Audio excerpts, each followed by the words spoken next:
দেখুন, নজরুলদা কৈফিয়ত চাওয়ার কথা বললেন, কৈফিয়ত নেয়ার কথা বললেন, অজস্র প্রশ্ন উঠলে, প্রশ্ন তো উঠবেই। তিনটে অংশ ধরি। এক হচ্ছে ইডির তদন্ত এবং কয়লা কেস নিয়ে এত কথা বললেন। কালকে ইডি বেশ বিরল, ইডির প্রেস রিলিজ কালকে সন্ধেবেলা 15 তারিখ তারা একটা প্রেস রিলিজ করেছে, তাতে নজরুলদা যা বললেন তার কয়েকটা বাক্যও আছে, সেই রেফারেন্সও আছে। কিন্তু কথা হচ্ছে ইডির চার্জশিট বা আদালতে প্রাইমারি সমস্ত রিপোর্টে সাম অভিষেক ব্যানার্জি, নজরুলদা অভিষেক বন্দ্যোপাধ্যায়ের নামটা স্পষ্ট উচ্চারণ করলেন, আর ইডি লিখলো সাম অভিষেক বন্দ্যোপাধ্যায়, জনৈক অভিষেক বন্দ্যোপাধ্যায়। আমার প্রথম প্রশ্ন, আমি বলছি যে এর উত্তর কে দেবে? ঠিক যেমন দ্বিতীয় প্রশ্নটা, অভিজিৎ সরকারের কথা নজরুলদা বললেন, কাঁকুরগাছিতে নৃশংসভাবে তাকে খুন করা হয়, তার দাদাকে সেন্ট্রাল এজেন্সির অফিসে ধর্নায় বসতে হয়েছিল প্ল্যাকার্ড নিয়ে যে আমার ভাইয়ের বিচার চাই। ভাবতে পারছেন কে প্রশ্ন করবে, কে উত্তর দেবে, কে কৈফিয়ত দেবে? নজরুলদা একটার পর একটা বাক্য বলছেন। কোথা থেকে বলছেন?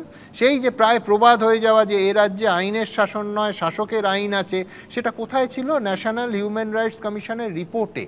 সেই রিপোর্টের ভিত্তিতে কি কি ব্যবস্থা হয়েছে? আজকে রাজ্যবাসী যদি জানতে চায়, যে রিপোর্ট আসে, তা নিয়ে হইচই হয়, সংবাদ মাধ্যমে আলোচনা হয়, আমরা বিতর্ক সভায় তা নিয়ে আলোচনা হয়, চাপানুতর হয়, কিন্তু আলটিমেটলি তার ভিত্তিতে কোথায়, কবে, কি ব্যবস্থা হয়, এটা বিরাট জিজ্ঞাসার চিহ্ন, এবং জিজ্ঞাসার চিহ্নটা বছরের পর বছর জিজ্ঞাসার চিহ্নই থেকে যায়। হুমকি হুঁশিয়ারির কথা হচ্ছে, দেখুন গোটা রাজ্যটা যখন হুমকি আর হুঁশিয়ারি মোডে চলে যায় এবং সমস্ত দলের একেবারে শীর্ষ নেতৃত্ব প্রতিদিন হিংসায় কার্যত উস্কানি দেয়, তখন ভোটের দিন শেষটা নজরুলদা যেখানে আসতে চাইছিলেন, এবং জহরদাও বললেন যে শান্তির ললিত বাণী ওই বিরিয়ানির মাটনের মতো ঝরে ঝরে পড়বে, এটা তো স্পষ্ট একটা দিবা স্বপ্ন। কি করে পড়বে? শাসক বলছে ভোটের ফল বেরোলে রবীন্দ্রসঙ্গীত নয়, এবার ডিজে বাজবে। বিরোধী বলছে এবার বদল তো হবেই, বদলাও হবে। শাসক বলছে বিরোধী দল করি না, ভোটের পর গলায় প্লাকার্ড ঝুলিয়ে ঘুরতে হবে। আর বিরোধী বলছে যে ক্ষমতায় এলে উল্টো করে ঝুলিয়ে সিধে করে দেবো। এই পর্যন্ত একরকম ছিল। এখন দেখছি নির্বাচন কমিশনও এই হুমকি আর হুঁশিয়ারির লড়াইতে একেবারে হাতা গুটিয়ে নেমে পড়েছে। নির্বাচন কমিশনের তরফেও নজিরবিহীনভাবে বার্নল আর বোরোলিন তৈরি রাখার কথা বলা হচ্ছে। দেখুন, এই ভাষায় আমাদের আপত্তি আছে। এ রাজ্যে কড়া নির্বাচন কমিশন চাই, ডায়ালগবাজ নির্বাচন কমিশন নয়। সব মিলিয়ে পরিস্থিতি যেদিকে যাচ্ছে, এটা মোটেই একজন সাধারণ ভোটারের পক্ষে কোনো সুখকর বিষয় হচ্ছে না। আপনাদের মনে থাকবে মোথাবাড়ি কাণ্ডে প্রথম দিনের শুনানিতেই সুপ্রিম কোর্টের মাননীয় প্রধান বিচারপতি সূর্যকান্ত কি বলেছিলেন। কপিল সিব্বাল একেবারে ঝাঁপিয়ে পড়ে অনুরোধ করে সেই বাক্যটা লিখিত রায়ের কপিতে রাখতে দেননি বটে, কিন্তু প্রধান বিচারপতি কোট আনকোট বলেছিলেন পশ্চিমবঙ্গের আইন শৃঙ্খলা সম্পূর্ণ ভেঙে পড়েছে। আর তার পরের কথাগুলো তো এ রাজ্যের প্রেক্ষিতে একেবারে অমোঘ সত্যি। প্রধান বিচারপতি বলেছিলেন এই রকম মেরুকরণ আমরা কোনো দিন দেখিনি। সব থেকে দুর্ভাগ্যজনক হলো পশ্চিমবঙ্গে সব কিছু নিয়ে রাজনীতি হয়। এ রাজ্যের বাসিন্দারা জানেন যে এর থেকে শাশ্বত সত্য আর কী বা হয়। যাই হোক, আমার পরের বক্তা তৃণমূল মুখপাত্র অরূপ চক্রবর্তী। শুভ সন্ধ্যা। এবিপি আনন্দ যুক্তিতর্কের সব দর্শককে। আজকে সাবজেক্টে মূলত দুটো অংশ, একটা আইপ্যাক মাথা গেল এজেন্সি কবজায়, তারপর মোথাবাড়ি হুঁশিয়ারি ইত্যাদি প্রভৃতি। কিন্তু আজকের শোটা যখন সুমন শুরু করছেন, সুমন বাঙালির সবচেয়ে নস্টালজিক জায়গা সুকুমার রায় হযবরল দিয়ে শুরু করেছে, এবং সুমন শুরু করতে গিয়ে হযবরল সেই বিখ্যাত ওই 26-এর মাপের কথা দিয়ে শুরু করলো। তো আমার মনে পড়ছিল যে ওই 26-এর মাপের ঘটনায়, যে তারপর কোত্থেকে একটা পুরনো দর্জির ফিতে এনে সে আমার মাপ নিতে শুরু করলো, আর হাঁকতে লাগলো খাড়াই 26 ইঞ্চি, হাতা 26 ইঞ্চি, আস্তিন 26 ইঞ্চি, ছাতি না 56 ইঞ্চি নয়, ছাতিও 26 ইঞ্চি, গলা 26 ইঞ্চি। আমি ভয়ানক আপত্তি করে বললাম এ হতেই পারে না, বুকের মাপও 26 ইঞ্চি, গলাও 26 ইঞ্চি, আমি কি শুয়োর? বালাই ষাট। হরিয়ানায় ভোট চুরি, মহারাষ্ট্রে ভোট চুরি, বিহারে ভোট চুরি, কি বলতে চান? আমি কি চোর? হিজিবিজ হিজিবিজিবিজ। সহস্রে বলল না না বালাই ষাট, আপনি চোর হবেন কেন? আপনি তো নির্বাচন কমিশন, আপনি ভোট চোর। আমার মনে হচ্ছে এর থেকে ভালো উপমা সুমন আর কিছু শুরু করতে পারতো না। আজকে প্রথম বাক্যবন্ধ হচ্ছে আইপ্যাক মাথা গেল এজেন্সি তরজায়। তো নজরুলবাবু বলছিলেন যে 2020 সালে সিবিআই মামলাটা নেয়, মামলাটা যেহেতু ইকোনমিক অফেন্স সেখানে ইডি আসে, তারপরে 22 নাগাদ ইডি মামলাটা টেক ওভার করে। ভাবুন 2022, 23, 24, 25, 26-এর ভোটের ঠিক আগে আগে ইডির মনে হলো যে তাহলে আইপ্যাক কয়লা দুর্নীতিতে অভিযুক্ত আছে, তার মানে আইপ্যাককে গ্রেপ্তার করতে হবে বা রেড করতে হবে। আমি সুমনের কথা শুনতে শুনতে চমকে উঠছিলাম। সুমন অভিষেক বন্দ্যোপাধ্যায়কে কোট করলেন যে ডিজিটাল যোদ্ধা কনক্লেভে, আমি নিজে সেই কনক্লেভে উপস্থিত ছিলাম, যে অভিষেক বন্দ্যোপাধ্যায় বলেছেন যে শুধুমাত্র কলকাতার ডিরেক্টর কেন, আরও তো ডিরেক্টর রয়েছে। মানে অভিষেক বন্দ্যোপাধ্যায় যে ইডি চালান এইটা আমি জানতেই পারতাম না, যে অভিষেক ব্যানার্জির কথা শুনে তাহলে কি ইডি রেড করলো, মানে আমার এই প্রশ্নটা থাকলো। তো যাই হোক, সেই প্রশ্ন আমি আসছি না এখন। তো 2026-এ আইপ্যাকের একজন ডিরেক্টরকে গ্রেপ্তার করা হচ্ছে, কখন? ঠিক ভোটের মুখে মুখে। এবং ন্যারেটিভ, এই যে একটু আগে আমার পূর্ববর্তী বক্তা বলছিলেন যে অমুকের জন্য তাকে জেরা করা উচিত, তমুকের জন্য জেরা করা উচিত, ইত্যাদি প্রভৃতি। তো আমি আজকে দেখছিলাম যে এখানে দেখুন, দর্শকদের মধ্যে যেরকম মতের অমিল থাকে, বক্তাদের মধ্যেও পক্ষ বিপক্ষ ভাগ থাকে। কিন্তু আজকে যদি এই প্যানেলে ভোটাভুটি হয়, একটা চ্যানেল একটা সিম্বলে একেবারে মেজরিটি, সিঙ্গেল মেজরিটি। এখানে যতজন প্যানেলিস্ট আছে ইনক্লুডিং সুমন দে, সবাই চশমার চিহ্নে ভোট দেবেন, কারণ সবার চোখে চশমা রয়েছে। তো আমি নজরুলবাবুর চশমাটা কোন পার্টিকুলার দোকানের বা কোন পার্টিকুলার ব্র্যান্ডের আমার জানতে ইচ্ছে করছে, যেই চশমায় শুধুমাত্র একটা চোখেই পাওয়ার থাকে, অন্য চোখের পাওয়ারটা চলে যায়। আমার খুব জানতে ইচ্ছে করছে এই কারণে, তার কারণ নজরুলবাবুর অনুপ মাঝির কথা মনে হলো। অনুপ মাঝির বয়ানে সুমন সঠিকভাবেই বলেছেন যে জনৈক কোন অভিষেক ব্যানার্জি, সে তো কংগ্রেসের প্রতিনিধি অভিষেক ব্যানার্জি, সেও তো সুমনের সাথে মাঝে মাঝে আসে। তো ইডির যদি এত হিম্মত থাকে, কোন পার্টিকুলার অভিষেক ব্যানার্জি সেই নামটা করতে পারছে না কেন? কিন্তু আমরা তো দেখেছি, কেন নজরুলবাবুর চশমাটা সম্পর্কে আমার জানার ইচ্ছে, আমরা তো দেখেছি যে সারদার কথা এইখানেই আজকে আলোচনায় উঠল। সেই সারদার প্রাইম অ্যাকিউজ সুদীপ্ত সেন, সে হলফনামা দিয়ে জানিয়েছে যে কোন শুভেন্দু অধিকারী তাকে টাকা দিতে বাধ্য করেছে। কোন শুভেন্দু অধিকারী সারদায়, এই কন্টাইয়ে সারদা এনক্লেভ তৈরি করতে, যেই জায়গায় G+4 বাইরে কোস্টাল রেগুলেশন একটা বিল্ডিং প্ল্যান হওয়ারই ক্ষমতা নেই, সেইখানে কারা এইরকম অট্টালিকা বানানোর জন্য চেকে আর ড্রাফটে টাকা দিয়েছিল, কারা সারদার অফিসে গিয়ে টাকা আনতো, সেই হলফনামা তো খোদ সারদা কর্তা দিয়েছেন। তো নজরুলবাবু চশমাটার প্রতি আমার বিশেষ আকর্ষণ হলো, যে চশমায় শুধু অনুপ মাঝির বক্তব্য দেখা যায়, বাকিদের বক্তব্যগুলো দেখা যায় না। আমি আজকের এখানে বিরোধীদের মধ্যে থেকে প্রথম বলতে উঠেছিল দেবজিৎ। তো দেবজিতের কথা শুনতে শুনতে আমার ভালোই লাগছিল, আমাদের বিরোধী এবং আজকে বিজেপির অন্যতম প্রধান মুখপাত্র। দেবজিৎ বলছে যে আগে না জানলে, মমতা ব্যানার্জি বলেছিলেন আগে জানলে চোরদের আমি টিকিট দিতাম না। দেবজিতের বুকটা বোধহয় এখন একটু চিনচিন করে। যাদের কথা বলেছিলেন মমতা ব্যানার্জি আপনি মিন করছেন, তার প্রধান নাম তো শুভেন্দু অধিকারী। এখনো কি বিজেপির আদিনব্যের দ্বন্দ্ব মেটেনি? আমার জানার ইচ্ছে রইল, কৌতূহল রইল, কারণ আপনি যেভাবে ব্যাপারটাকে খুঁচিয়ে তুললেন, আমার তো মনে হলো আবার বিজেপির ওই আদিনব্যের গোয়াল ঘরে গুতোগুতি শুরু হয়ে গিয়েছে। উনি বলছেন কেরালা আর তামিলনাড়ুতেও এসআইআর হচ্ছে, এটা একটা ক্লিশে হয়ে যাওয়া লজিক। হ্যাঁ, কেরালা তামিলনাড়ুতে এসআইআর হচ্ছে, তাতে এত হইসই রই হয়নি, কারণ একটা সুনির্দিষ্ট কারণ রয়েছে। কেরালা আর তামিলনাড়ুতে যখন এসআইআর হচ্ছে, মাথায় রাখতে হবে বিজেপি কেরালা আর তামিলনাড়ু দুটো রাজ্যেই প্রান্তিক শক্তি, প্রধান বিরোধী মুখ বা প্রধান শক্তি নয়। কেরালায় লড়াই কংগ্রেসের সাথে সিপিএমের, ইউডিএফের সাথে এলডিএফের, সেখানে সিপিএম ছাগলের তৃতীয়, এই বিজেপি ছাগলের তৃতীয় সন্তান কার্যত। আর তামিলনাড়ুতে স্ট্যালিনের পার্টির সাথে এআইএডিএমকের লড়াই হচ্ছে, সেখানে বিজেপি সহযোগী মাত্র, বিজেপি মূল ফোর্স নয়। তাই যে রাজ্য ওরা জানে যে এসআইআরের নাম করে যদি বৈধ ভোটারকে বাদ দেওয়া যায় তাহলে রাজ্যের ক্ষমতা দখলে সুবিধা হবে, তাই খুব স্বাভাবিকভাবে এই রাজ্যে দাঁতনক বের করে নামবে। অন্য কোনো রাজ্যে এইরকম আন্ডার অ্যাডজুডিকেশন হয়ে নাম ডিলিট হয়েছে নাকি?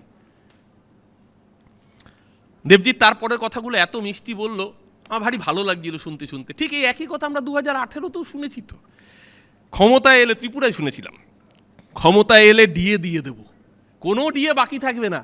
সরকারি কর্মচারীরা চেয়ার থেকে পড়ে যাবে শুনলে। সরকারি কর্মচারীরা বলবে আরে আগে সেই 2014-তে 15 লাখ দিয়েছেন মশাই, ও 15 লাখ এখনো খরচই করে উঠতে পারিনি, আবার ব্যাংকে এত টাকা জমে যাবে ডিএ দিলে, ব্যাংকে বেশি টাকা রাখলে তো মুশকিল, নীরব মোদি মারবে না মেহুল চোকসি মারবে বুঝতে পারছি না। তার থেকে বাবা দরকার নেই, বিজেপি যখন ডিএ দেওয়ার প্রতিশ্রুতি দেবে তখন একটু চুপে চাপে থাকা ভালো। কারণ 7th পে কমিশন কি হতে পারে ত্রিপুরা সরকারি কর্মচারীরা আজও বুঝছেন। উল্টে 10,323 জন শিক্ষকের চাকরি নিয়ে আন্দোলন করে যে বিজেপি ক্ষমতায় এসেছিল, এসে একজনকেও শিক্ষকের চাকরি দিতে পারেনি। কাউকে দারোয়ানের চাকরি দিয়েছে, তাও চাকরি চলে গিয়েছিল, সুপ্রিম কোর্টে গিয়ে হাতে পায়ে ধরে কাউকে দারোয়ানের চাকরি, কাউকে মালিক চাকরি, শিক্ষকদের দিয়ে এই কাজ করিয়েছে। মুশকিলটা হচ্ছে যে এখানে আমরা তৃণমূলের দুজন রয়েছি, বাকি সকলের অভিমুখ খুব স্বাভাবিকভাবেই রাজ্যের শাসক দল হিসেবে আমাদের বিরুদ্ধে থাকবে। এখানে অফিসিয়ালি বামেদের প্রতিনিধি নেই, কিন্তু বাদশা বাম মনস্ক, আমি বাদশার অভিনয়ের ভক্ত, কিন্তু বাদশার বক্তব্যে কার্যত পার্টি বক্তব্যের রিফ্লেকশন উঠে আসবে, সেটাই স্বাভাবিক এবং কার্যক্ষেত্রে তাই হয়েছে। আমি জানি না শামীম সেদিনকে বিকাশবাবুর নমিনেশন জমা দেওয়ার সময় সোচ্চারে গিয়েছে, এখানে অবশ্য সিপিএমের প্রতিনিধি হিসেবে নয়, এখানে আইনজীবী হিসেবে সম্ভবত এসছে, আমি জানি না, আমার ভুল হতে পারে। তো বাদশা বলছিলেন প্রোডাক্ট মার্কেটিংয়ের কথা। আমার বাদশা যখন বলছিলেন, আমি বাদশার বক্তব্যেরও খুব ভক্ত, শুধু অভিনয়ের ভক্ত বললে ভুল হবে, আমি বাদশার বক্তব্যেরও ভক্ত। বাদশা যখন বলছেন প্রোডাক্ট মার্কেটিং হবে, আমার বাদশা বিশ্বাস করুন 2019 সাল এপ্রিল মাসে যে কটা ফেজে লোকসভা নির্বাচন হয়েছিল, গণশক্তির সেই দিনের প্রথম পাতাটা খুলে দেখবেন নরেন্দ্র মোদীর পাতাজোড়া বিজ্ঞাপন ছিল। গণশক্তি হতেই পারে, তিনি একটি পেপার, তারা পেপারের রুলস অনুযায়ী বিজ্ঞাপন নেবে, সব ঠিক আছে। এই যে আপনি বললেন না নীতি, প্রিন্সিপাল ইত্যাদি প্রভৃতি, এই প্রোডাক্ট মার্কেটিং যখন গণশক্তি বিজেপির বিজ্ঞাপন নেবে বা কেন্দ্রের বিজ্ঞাপন নেবে, প্রোডাক্ট মার্কেটিং করতেই পারে, কিন্তু ওই নীতি ইত্যাদি প্রভৃতি, আমি তো পার্টির মুখপত্র, সেই জায়গায় দাঁড়িয়ে পাতাজোড়া বিজ্ঞাপন নিতে পারি। বাদশা আরও একটা কথা বললেন, বাদশা বললেন ইলেকটোরাল বন্ড একটা দুর্নীতি। হ্যাঁ ঠিকই তো, ইলেকটোরাল বন্ডে অনৈতিক কাজ হয়েছে, সুপ্রিম কোর্ট বলেছে। উনি বললেন যে সিপিএমের আইনজীবী, মূল যে লড়াইটা লড়েছিলেন তিনি প্রশান্ত ভূষণ, তিনি সিপিএমের আইনজীবী ছিলেন না। আর সাথে সিপিএমের কেউ মামলাটা আরও পার্টিসিপেট করে থাকতে পারেন, কিন্তু মামলাটা লড়েছিলেন প্রশান্ত ভূষণ।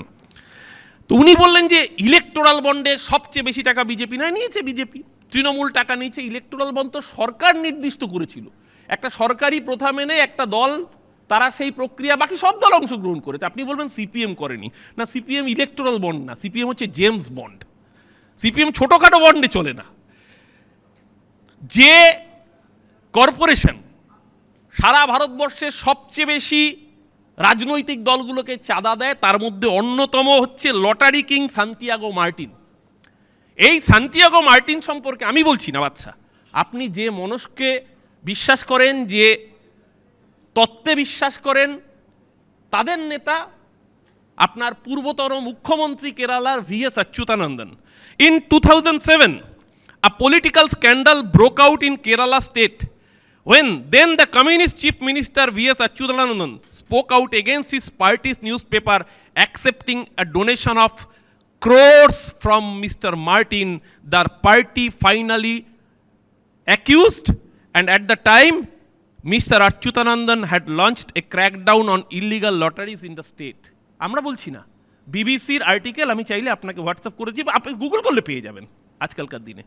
আমরা বলছি যে ইলেকটোরাল বন্ড আপনি বলতেই পারেন ভালো বা খারাপ, সুপ্রিম কোর্ট রায় দিয়েছে, একটা পদ্ধতি যেটা দেশের সরকার বলে দিয়েছিল, সেই পদ্ধতি অনুযায়ী সব দল আবেদন করেছে, কংগ্রেস টাকা পেয়েছে বিজ্ঞাপন বরাদ্দ বাবদ, কর্পোরেট বরাদ্দ বাবদ, তৃণমূল পেয়েছে, ডিএমকে, এডিএমকে, এসপি, বিএসপি, আরজেডি সবাই পেয়েছে কর্পোরেট বন্ড সেই জায়গা থেকে। হ্যাঁ, বিজেপি তার বিনিময়ে চান্দাদো ধান্দালো, এই এক্সাম্পলটা সারা ভারতবর্ষে সেট করেছে, আমি আপনার সাথে একমত। আপনি বলছেন সিপিএম নেয়নি, সিপিএম ইলেকটোরাল বন্ড নেয়নি, জেমস বন্ড নিয়েছে, ডাইরেক্ট টাকা নিয়েছে এই সান্তিয়াগো মার্টিনের মতো লটারি কিংদের থেকে। তো তারপরে আসলেন জহরবাবু।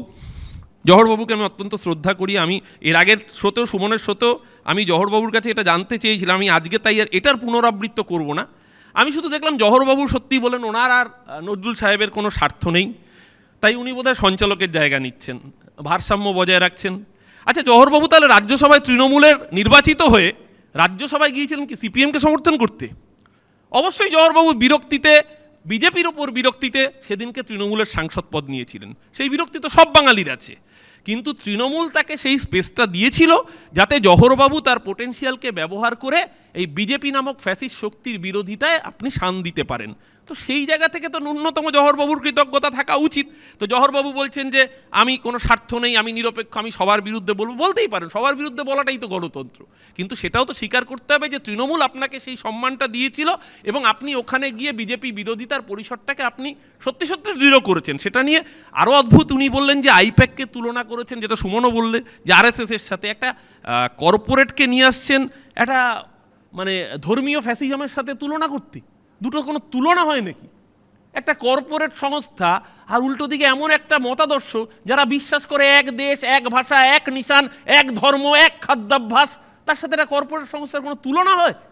আরএসএস এর এতে করে আপনি যেটা করলেন যে আরএসএস এর যে ভয়ঙ্কর আগ্রাসী ভয়ঙ্কর ফ্যাসিজম, সেটাকেই তো আপনি খাটো করে ফেললেন। আপনার কাছ থেকে আমি, আপনার মতো মননের মানুষের কাছ থেকে বোধহয় এইটা বাঙালির জন্য প্রত্যাশিত ছিল না। আমি আশা করব আমি আপনাকে আঘাত করতে চাই না, আপনি আমার বয়োজ্যেষ্ঠ, আপনার থেকে আমরা শিখি। আমার মনে হয় আপনার এই তুলনাটা সমীচীন হয়নি। আমি এরপরের সেগমেন্টে সুমন রেখেছেন মোথাবাড়ি, হুঁশিয়ারি ইত্যাদি প্রভৃতি।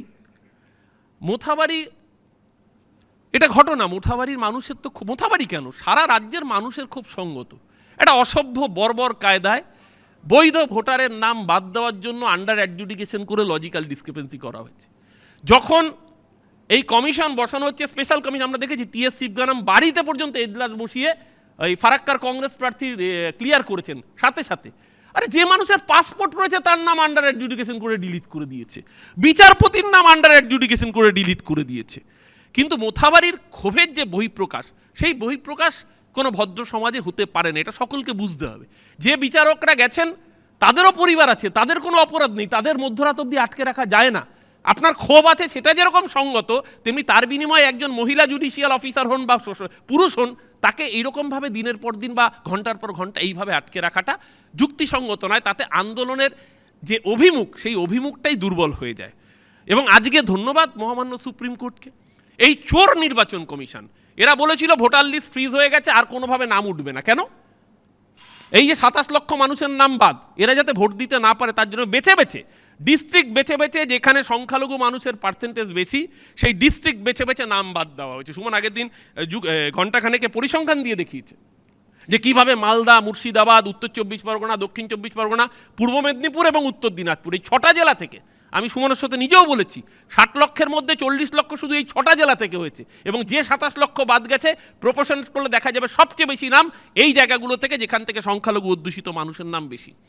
আজ সুপ্রিম কোর্ট তারা বলেছেন যে ফার্স্ট ফেজের ইলেকশন 23 তারিখ, তার দুদিন আগে পর্যন্ত, অর্থাৎ 21 তারিখ পর্যন্ত সাপ্লিমেন্টারি নাম তোলা যাবে। মানুষের একটা আশা তারা রেখা দেখতে পেয়েছেন। আবার 29 তারিখের নির্বাচনেরও দুদিন আগে পর্যন্ত এই ভোট চোরেরা ভোট চুরি করে, বৈধ মানুষকে বেনাগরিক করে, বাংলার মানুষের ভোটাধিকার কেড়ে বিজেপির তাবেদারি করতে চেয়েছিল। ওরা জানে মানুষের ভোটে ওরা নির্বাচিত হতে পারবে না, তাই ভোট চুরি করা ছাড়া আর ওদের কোনো অস্ত্র নেই। আমি তাই সুমন বক্তব্যের শুরুতে যেটা বলেছিল ওই হিজিবিজে বীজের ভাষায়, আমি সেই ভাষা ধার করে বলতে চাই যে আস্তিন 26, বুক 26, পেট 26, আমি কি শুয়োর? না, আমরা কেউ শুয়োর, বা একসময় যারা বলতো পার্লামেন্ট হলো শুয়োরের খোয়ার, আমি কোনো দিকেই যেতে চাই না। আমরা শুয়োরও হতে চাই না, শুয়োরের খোয়ারও বলতে চাই না। আমরা চাই নির্বাচন কমিশন যেন নির্যাতন কমিশন না হয়, নির্বাচন কমিশন যেন কৃতদাস কমিশন না হয়। তারা যেন সত্যিকারের নির্বাচন কমিশনারের ভূমিকা পালন করে, যেই ভূমিকা একসময় জওহরবাবুরা যখন দায়িত্বে ছিলেন সঠিকভাবে পালন করেছিলেন। মাথাটা উঁচু হয়ে যেত যখন সুকুমার সেনের মতো মানুষ ভারতবর্ষের প্রথম নির্বাচন কমিশনারের ভূমিকা পালন করেছেন। আর তারপর দেখতে হয় যখন একটা মানুষ, যার নাম গোটা দেশের মানুষ করে দিয়েছে ভ্যানিশ কুমার, নির্বাচন কমিশন নামক সাংবিধানিক পত্তার লজ্জা ছাড়া আর কিছু থাকে না। তাই ভোট চোরেদের ভোট চোরই বলবে বাংলা। 4ই মে বঙ্গোপসাগরে ওই ভোট চোর আর ভোট চোরের মালিক বিজেপি দুজনকেই নিক্ষিপ্ত করবে। ভালো থাকবেন, শুভ সন্ধ্যা। ধন্যবাদ অরূপ। দেখুন, অরূপ শুরু করলো একেবারে ইডিকে চ্যালেঞ্জ করে। এটাই তো লোকে বলে যে সময় সময় ইডির এই যে ঘুমিয়ে পড়া এবং সময় সময় ইডির জেগে ওঠা, এটার কারণই তো দুষ্টু লোকেরা বলে, কে যেন বলছিলেন প্রথম বক্তা না দ্বিতীয় বক্তা, মন্দ লোকেরা এটাকেই তো সেটিং বলে। অরূপ চ্যালেঞ্জ করলো জোর গলায় যে ইডির যদি হিম্মত থাকে সাম অভিষেক ব্যানার্জি না বলে অভিষেক ব্যানার্জি বলতে। আমি বলছি ইডি যে বলতে পারে না, জনৈক অভিষেক বন্দ্যোপাধ্যায় বলতে হয়, এটাই তো মন্দ লোকেরা বলে সেটিং। কিন্তু আমি অরূপের কথা শুনতে শুনতে ভাবছিলাম যে একটা বিষয় এখন অন্তত নিশ্চিন্ত হওয়া গেছে, যে দেখুন প্রধানমন্ত্রী এবং কেন্দ্রীয় স্বরাষ্ট্রমন্ত্রী যে একই সঙ্গে কাজ করেন সেটা অন্তত তৃণমূল এখন প্রকাশ্যে স্বীকার করছে। আর সেই কারণে তাদের আক্রমণের লক্ষ্য এখন যুক্তিসঙ্গতভাবে দুজনেই। আসলে এই ধাঁধাটার জন্ম দিয়েছিলেন মমতা বন্দ্যোপাধ্যায় নিজেই। মনে করুন 2022 সালের 19শে সেপ্টেম্বর স্বয়ং মুখ্যমন্ত্রী প্রথম বলেছিলেন কলকাতায় 21টা রেড হয়েছে, এক মাসে 808টা কেস করেছে ইডি আর সিবিআই। আমি বিশ্বাস করি না এটা নরেন্দ্র মোদী করেছেন, মুখ্যমন্ত্রী বলছেন। তিনি বিশ্বাস করেন না যে এগুলো নরেন্দ্র মোদী করেছেন। তারপর গত 1.5 বছরে যে কতবার প্রধানমন্ত্রীকে তাঁরই স্বরাষ্ট্রমন্ত্রী সম্পর্কে সতর্ক করেছেন মুখ্যমন্ত্রী, এবিপি আনন্দের আর্কাইভ তার সাক্ষী। এর কারণ হিসেবে সেটিং সংক্রান্ত নানা সমালোচনা হয়েছে, কিন্তু শেষ পর্যন্ত ভোটের মুখে এসে অবশ্য নরেন্দ্র মোদী এবং অমিত শাহ অবশেষে একই সঙ্গে তৃণমূলের আক্রমণের লক্ষ্য হয়েছেন।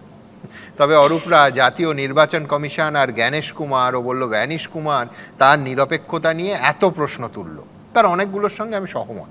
কিন্তু শুধু আমার মনে পড়ছিল রাজ্য নির্বাচন কমিশনার হিসেবে তৃণমূল যাকে বসিয়েছিল সেই রাজীব হাসিনা সম্পর্কে কলকাতা হাইকোর্টের একের পর এক মন্তব্য।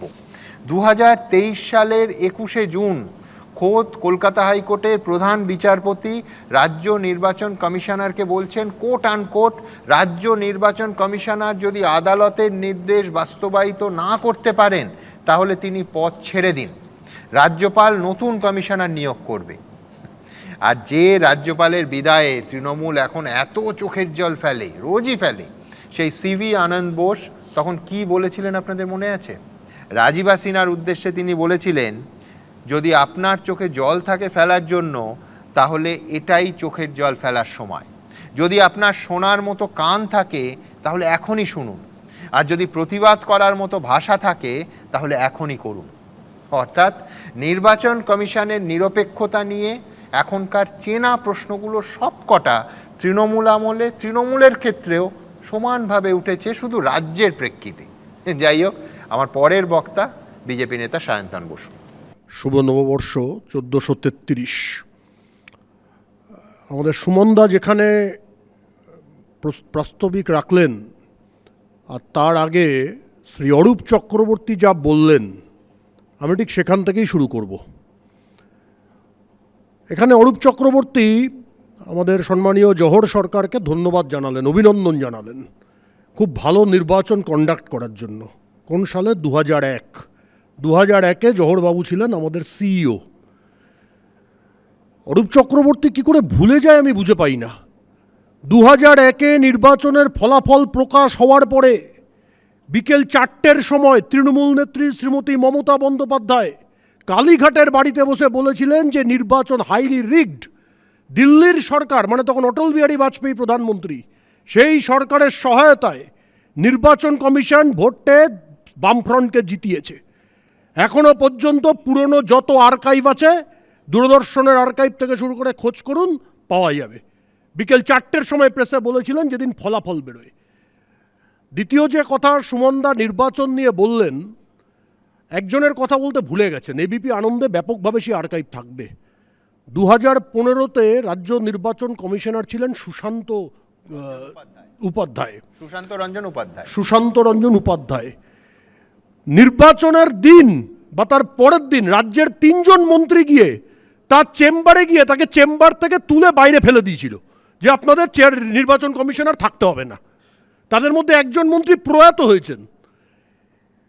2018-র পঞ্চায়েত নির্বাচন রাজ্যের নির্বাচন কমিশনের হাতে 100-র বেশি বিজেপি কর্মী খুন হয়, মোর দ্যান 100 বিজেপি ওয়ার্কার্স, একটা পঞ্চায়েত নির্বাচনকে কেন্দ্র করে 2018-তে। আর এনারা নির্বাচন কমিশন নিয়ে বলছেন, এরা রাজ্যের নির্বাচন নিয়ে বলছেন। আমরা তৃণমূলের 2জন প্রতিনিধির বক্তব্য শুনলাম, মন দিয়ে শুনলাম। আমি অরূপদার সঙ্গে আমার দীর্ঘদিনের পরিচয়। আমি ভেবেছিলাম অরূপদা বলবেন যে এই যে 26-এর নির্বাচন প্রভৃতি বিষয় চলছে, এতে তৃণমূল শুধু মোতাবাড়ি নিয়ে নয়, শুধু এসআইআর নিয়ে নয়, কিছু অ্যাচিভমেন্টও দেখাবে, যে কত কারখানা করেছে, কত মানুষের জন্য কাজ করেছে, কত রাস্তা তৈরি করেছে, তা তো অরূপদা বললেন না। আরেকজন তৃণমূলের প্রতিনিধি বললেন, ওগুলো বলারই দরকার নেই। কত চাকরি বাকরি হয়েছে ভাবার দরকার নেই, কত কারখানা হলো ভাবার দরকার নেই। শুধু বর্গী আর বাংলা, বর্গী আর বাংলাটা 250 বছরের আগে বর্গীর কথা ভেবে কি হবে? 75 বছর আগে, 80 বছর আগে 1946 সালের কথা ভাবুন। 1946 সালের 16ই আগস্ট এই কলকাতার রাজপথে, বলেন না এসব ছিল না, হিন্দু মুসলমান ছিল না, কলকাতার রাজপথে কয়েক হাজার হিন্দু মানুষকে খুন করেছিল, হিন্দু বাঙালিকে খুন করা হয়েছিল। কয়েক হাজার হিন্দু বাঙালিকে 16ই আগস্ট খুন করা হয়েছিল। তখন তো ভারতীয় জনতা পার্টি ছিল না, তখন বাংলায় আরএসএস বলে কোনো সংগঠন কতটা অস্তিত্ব ছিল আমরা জানি না। কারা করেছিলেন? জওহরবাবু নাম বললেন না, ইন্টেনশনালি নামটা বললেন না, কিন্তু আমি পুরো দায়িত্ব নিয়ে বলছি, উনি কিন্তু খুব ভালো পণ্ডিত মানুষ, জানেন। উনি বললেন অবিভক্ত বাংলার প্ল্যানিং যার মূল মাথা তিনি ছিলেন সোহরাওয়ার্দী। সোহরাওয়ার্দীর নামটা ইচ্ছে করে উনি অস্বীকার করে গেলেন।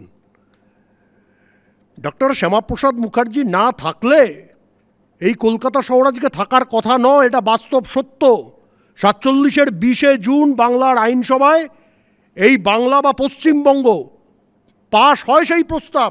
ডক্টর মুখার্জি তার একজন প্রণেতা, হ্যাঁ আপনি আরও অনেক প্রণেতা আছেন, একজন ডক্টর মুখার্জি নয়, প্রধান প্রণেতা, কিন্তু যারা বলছেন নয় তারা ইতিহাসকে অস্বীকার করছেন। কেন সোহরাওয়ার্দীর নাম বলছেন না? সমস্যাটা কি হচ্ছে? যারা বলে আমরা দলহীন তারাও একটা দল। 2021 সালে জানা গেল না তৃণমূল বালিচোর? 21 সালে তো তৃণমূল বালিচোর ছিল। চিটফান্ডের টাকা তো 21-এও তৃণমূল তার আগেই চুরি করেছে। কয়লাচোর তো তৃণমূল তার আগেও ছিল। জওহরবাবু তারপর রাজ্যসভার মেম্বার হয়েছেন, এই দুর্নীতির সঙ্গে আপোষ করে হয়েছেন। তাহলে বিবেক কোথা থেকে হলেন?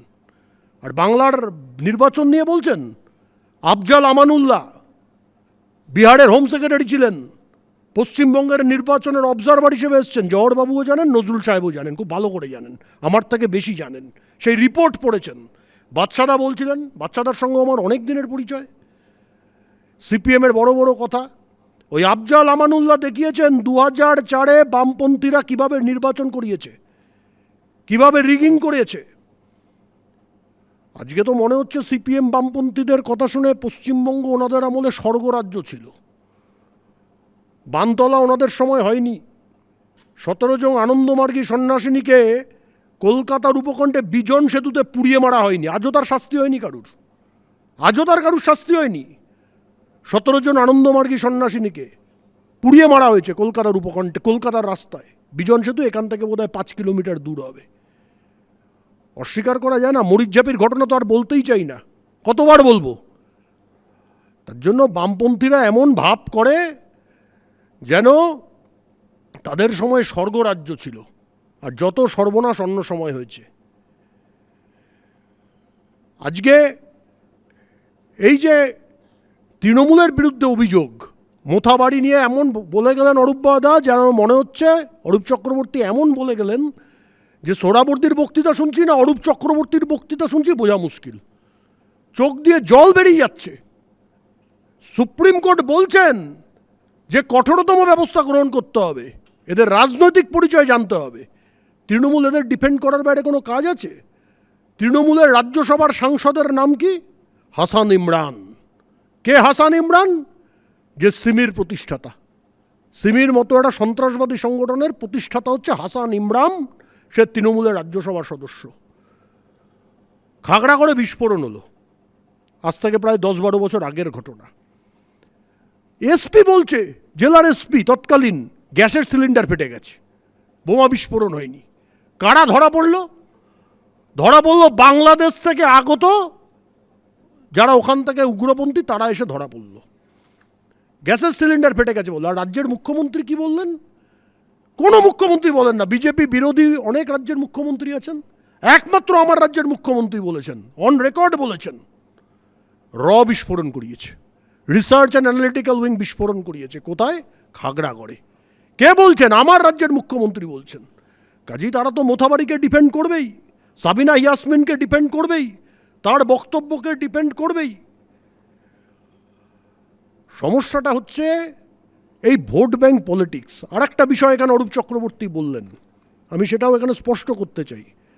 উনি বলেছেন, প্রসঙ্গ তুলেছেন, কেরালায় এত নাম বাদ গেছে, হইহল্লা তো হচ্ছে না। হ্যাঁ, আমি বলছি উত্তরপ্রদেশে 2.5 কোটি নাম বাদ গেছে, কোনো হইহল্লা হচ্ছে না। না বিজেপি বলছে আমাদের সরকার আছে, না অন্য দল বলছে। পশ্চিমবঙ্গে কেন হচ্ছে? কারণ পশ্চিমবঙ্গে বাংলাদেশি মুসলমানদের নাম বাদ যাচ্ছে বলে এত কান্নাকাটি। আর এটা তাদের ভোট ব্যাংক, এটা তাদের ভোট ব্যাংক। এই ভোট ব্যাংকের উপর হাত পড়েছে। হ্যাঁ, ভুল হয়েছে, নির্বাচন কমিশন ভুল করেছেন, রাজ্য সরকার তার জন্য দায়ী। সেটাকে কারেকশন করার জন্য জুডিশিয়াল অফিসারদের অ্যাপয়েন্ট করা হয়েছে, এগুলো সব ঘটেছে। কিন্তু তারপরও ভুল হয়েছে। মতুয়া সম্প্রদায়ের জন্য সিএ আইন আনা হয়েছে, সিএ আইন তারা গ্রহণ করেননি, কোনো কোনো সময় সিএ করতে পারেননি, তাতে তাদেরও নাম বাদ গেছে। কিন্তু তাদের জন্য তৃণমূলের দুঃখ নেই। ভারতীয় মুসলমানদের নাম বাদ গেলেও তৃণমূল খুব বেশি চিন্তিত নয়।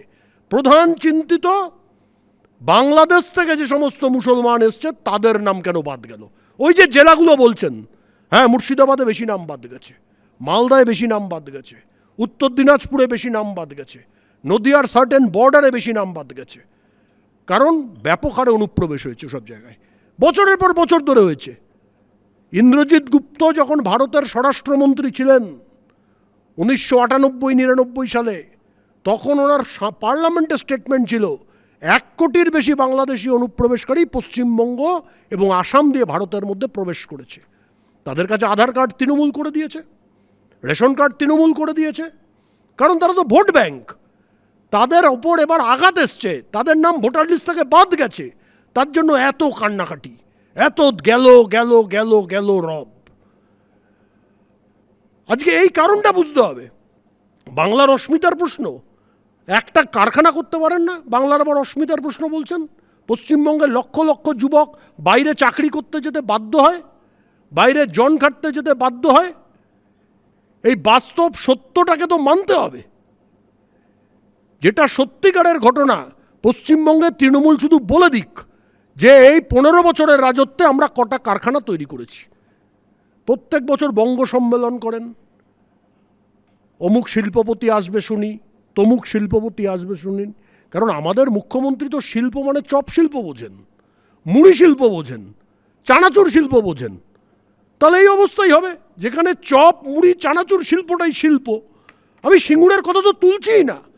হঠাৎ শুনলাম তাজপুর বন্দর হবে, তাজপুর বন্দর হবে, তাজপুর বন্দর হবে, সেটা আর কেউ নামও করছেন না। পশ্চিমবঙ্গে যে মাৎসন্যায় তৈরি করেছেন, আজকে ভাবুন, এই যে ল অ্যান্ড অর্ডার ক্রাইসিস হচ্ছে, মোতাবাড়িতে একটা ল অ্যান্ড অর্ডার ক্রাইসিসের উৎকৃষ্ট নিদর্শন, যেটা এখানে জানানো হলো, বলাও হলো যে সুপ্রিম কোর্ট একটা স্টেটমেন্ট করেছেন, হয়তো জাজমেন্টে দেননি, সেই প্রশ্ন যাওয়ার দরকার নেই। কিন্তু শুধু মোথাবাড়ি তো অনেক দূরে, কলকাতার মধ্যে আশেপাশে ছোটোখাটো ঘটনা। সোনা পাপ্পু আমাদের এলাকাতে এই চত্বরই থাকে, এখনও তাকে খুঁজেই পাওয়া গেল না, তাকে এখনও খুঁজেই পাওয়া গেল না। এরপরও প্রশ্ন হচ্ছে অফিসারদের কেন ট্রান্সফার হবে না, এখনও খুঁজেই পাওয়া গেল না, কেন অফিসারদের ট্রান্সফার হবে না। পশ্চিমবঙ্গের নির্বাচন কমিশন কঠোরতার সঙ্গে নির্বাচন করতে বদ্ধপরিকর। আমরা নির্বাচন কমিশনের প্রতিনিধি নই, কিন্তু আমরা আশা রাখি যে নির্বাচন কমিশন কঠোরতার সঙ্গে নির্বাচনটা করবেন, কঠোরতার সঙ্গে করবেন। অন্য কোনো রাজ্যে যেটা দেখবেন না, পশ্চিমবঙ্গে সেটা হয়। কি হয়? রাজ্যের মুখ্যমন্ত্রী বসে আছেন সরকারি মঞ্চে, একদিকে চিফ সেক্রেটারি বসে আছেন, আরেকদিকে হোম সেক্রেটারি বসে আছেন, আর কেন্দ্র সরকারের তুলনা করছেন। ব্যক্তিগতভাবে প্রধানমন্ত্রীর বিরুদ্ধে বলছেন, ব্যক্তিগতভাবে মুখ্যমন্ত্রীর বিরুদ্ধে বলছেন, অন্য রাজ্যের মুখ্যমন্ত্রীর বিরুদ্ধে, রাজ্যের আমাদের রাজ্যের মুখ্যমন্ত্রী বসে। এটা হতে পারে কখনো? আর কি মিথ্যাচার, কি মিথ্যাচার সব জায়গায়। বিজেপি মহিলাদের এত টাকা দেবে বলেছিল, দেয়নি। কোথায় দেয়নি? আমরা যেখানে প্রতিশ্রুতি দিয়েছি দেওয়ার চেষ্টা করেছি এবং দেব। আপনারা তো ডিএ নিয়ে মিথ্যা হলফনামা দিয়েছেন সুপ্রিম কোর্টে, মিথ্যা হলফনামা দিয়েছেন সুপ্রিম কোর্টে, যে ডিএ দিয়ে দিয়েছেন বলেছেন। ডিএটা দিলেন কোথায়? যেখানে দেওয়ার দরকার, ডিএ দেওয়ার দরকার বিজেপি সরকার দেবে। যেখানে 3000 টাকা দেওয়ার পশ্চিমবঙ্গের মতো দরিদ্র রাজ্যে, সেখানে 3000 টাকা দেওয়া হবে। সবথেকে দুঃখের কথা হচ্ছে, রাজ্যের মুখ্যমন্ত্রী এবং তার সরকারের মন্ত্রীরা নির্বাচনে যেভাবে গলার শিরা ফুলিয়ে মিথ্যা কথা বলে চলেছেন, এটা পশ্চিমবঙ্গে আগে ছিল না। এই রাজনীতি পশ্চিমবঙ্গে আগে ছিল না। বাংলা ভাষার নিয়ে অনেক কথা হচ্ছে। আচ্ছা, একবারও তো কেউ বললেন না উত্তর দিনাজপুরে একটা স্কুলে উর্দু ভাষার বিরুদ্ধে আন্দোলন করতে গিয়ে রাজেশ আর তাপস দুটো ছেলে মারা গেল, সেই স্কুলের ছাত্র, উত্তর দিনাজপুরের। এখনও তার বিচার হয়নি, কিন্তু এখনও তার কোনো বিচার হয়নি। তার জন্য এই যে মিথ্যা একটা পরিস্থিতিকে তৈরি করা, এর বিরুদ্ধে আমাদের বক্তব্য। বাঙালির উন্নতি দরকার, বাংলার উন্নতি দরকার। তার জন্য পশ্চিমবঙ্গের আইন শৃঙ্খলা পরিস্থিতির উন্নতি দরকার, যেটা বিজেপি সরকার আসলে সম্ভব হবে। এবং এখানে নজরুল সাহেব ঠিকই বললেন, কিছু প্রশ্ন তুললেন। আমি ওনাকে আশ্বস্ত করতে চাই, 4 তারিখ বিজেপি সরকার আসতে দিন, আপনি যাদের যাদের জেলের ভেতর দেখতে চাইছেন তাদেরকে অবশ্যই জেলের ভেতর দেখবেন, কিন্তু বিজেপি সরকারকে আসার ব্যবস্থা করতে হবে। কারণ এখানে যে পারিপার্শ্বিক তথ্য প্রমাণ, আপনি সিনিয়র পুলিশ অফিসার ছিলেন, জানেন, সাক্ষীদেরকে বিরূপ করে দেওয়া হচ্ছে। আমি অভিজিৎ সরকারের কেসটা ব্যক্তিগতভাবে জানি। যেদিন ও মারা যায় ছেলেটা, সেদিন আমি ওখানে স্পটে পৌঁছই, মারা যাওয়ার পরে ওর বাড়িতে পৌঁছই, যখন তার বডি আনা হয় তখন আমি বাড়িতে পৌঁছই। সেখানে কিভাবে তাদের ভয় দেখানো হচ্ছে, এবং এই কাজে লোকাল পুলিশ দুর্বৃত্তদের সাহায্য করছে। অভিজিৎ সরকারের কেস একটা উল্লেখযোগ্য নিদর্শন, একটা উদাহরণ। সেটা ভারতবর্ষের অন্য কোনো রাজ্যে হয় না। কিন্তু পশ্চিমবঙ্গে এই যে আইনের শাসন নেই, সেই আইনের শাসন সুপ্রতিষ্ঠিত করা ভারতীয় জনতা পার্টি সরকারের কাজ হবে। এবং লাস্ট একটা কথা বলে শেষ করবো। সুমনদা বেল বাজাচ্ছেন, সেটা হচ্ছে দুর্নীতিমুক্ত সরকার তৈরি করলেই পশ্চিমবঙ্গের উন্নতি হবে, বাঙালির উন্নতি হবে।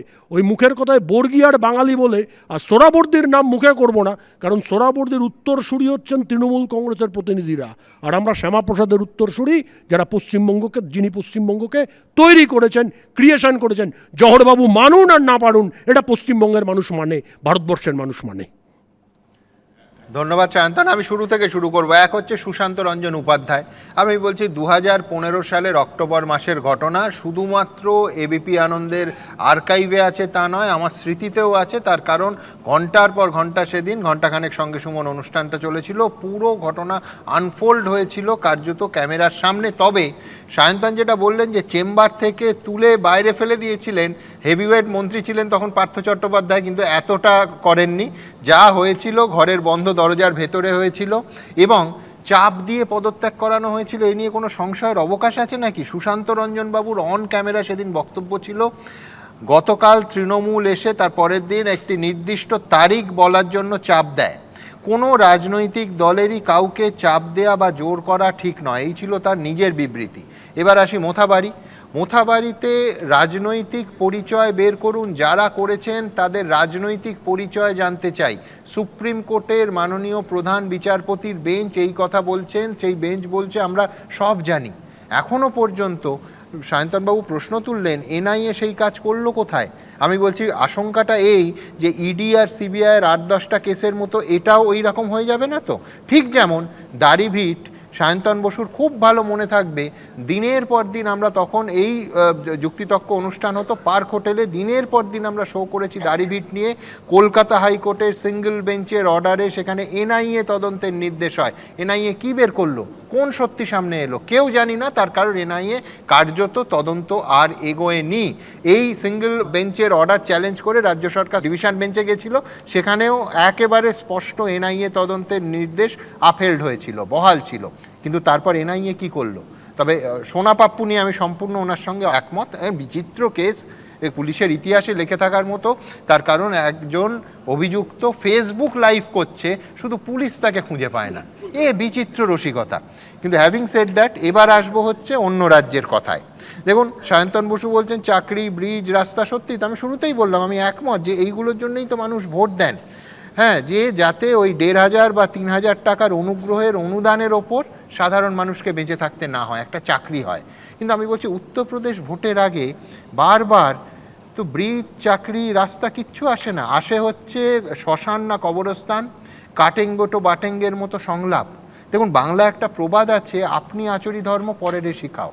কারণ বিজেপির সমস্যাটা হচ্ছে দেশের এতগুলো রাজ্যে বিজেপি ক্ষমতায়, এবং সেই রাজ্যগুলোতে মাঝে মাঝেই ডবল ইঞ্জিনের সরকার যা সমস্ত উন্নয়নের নমুনা রাখছে, তাতে এ রাজ্যের শাসকের ভয় দেখানো জুজুর সংখ্যা ক্রমশ বেড়ে চলছে।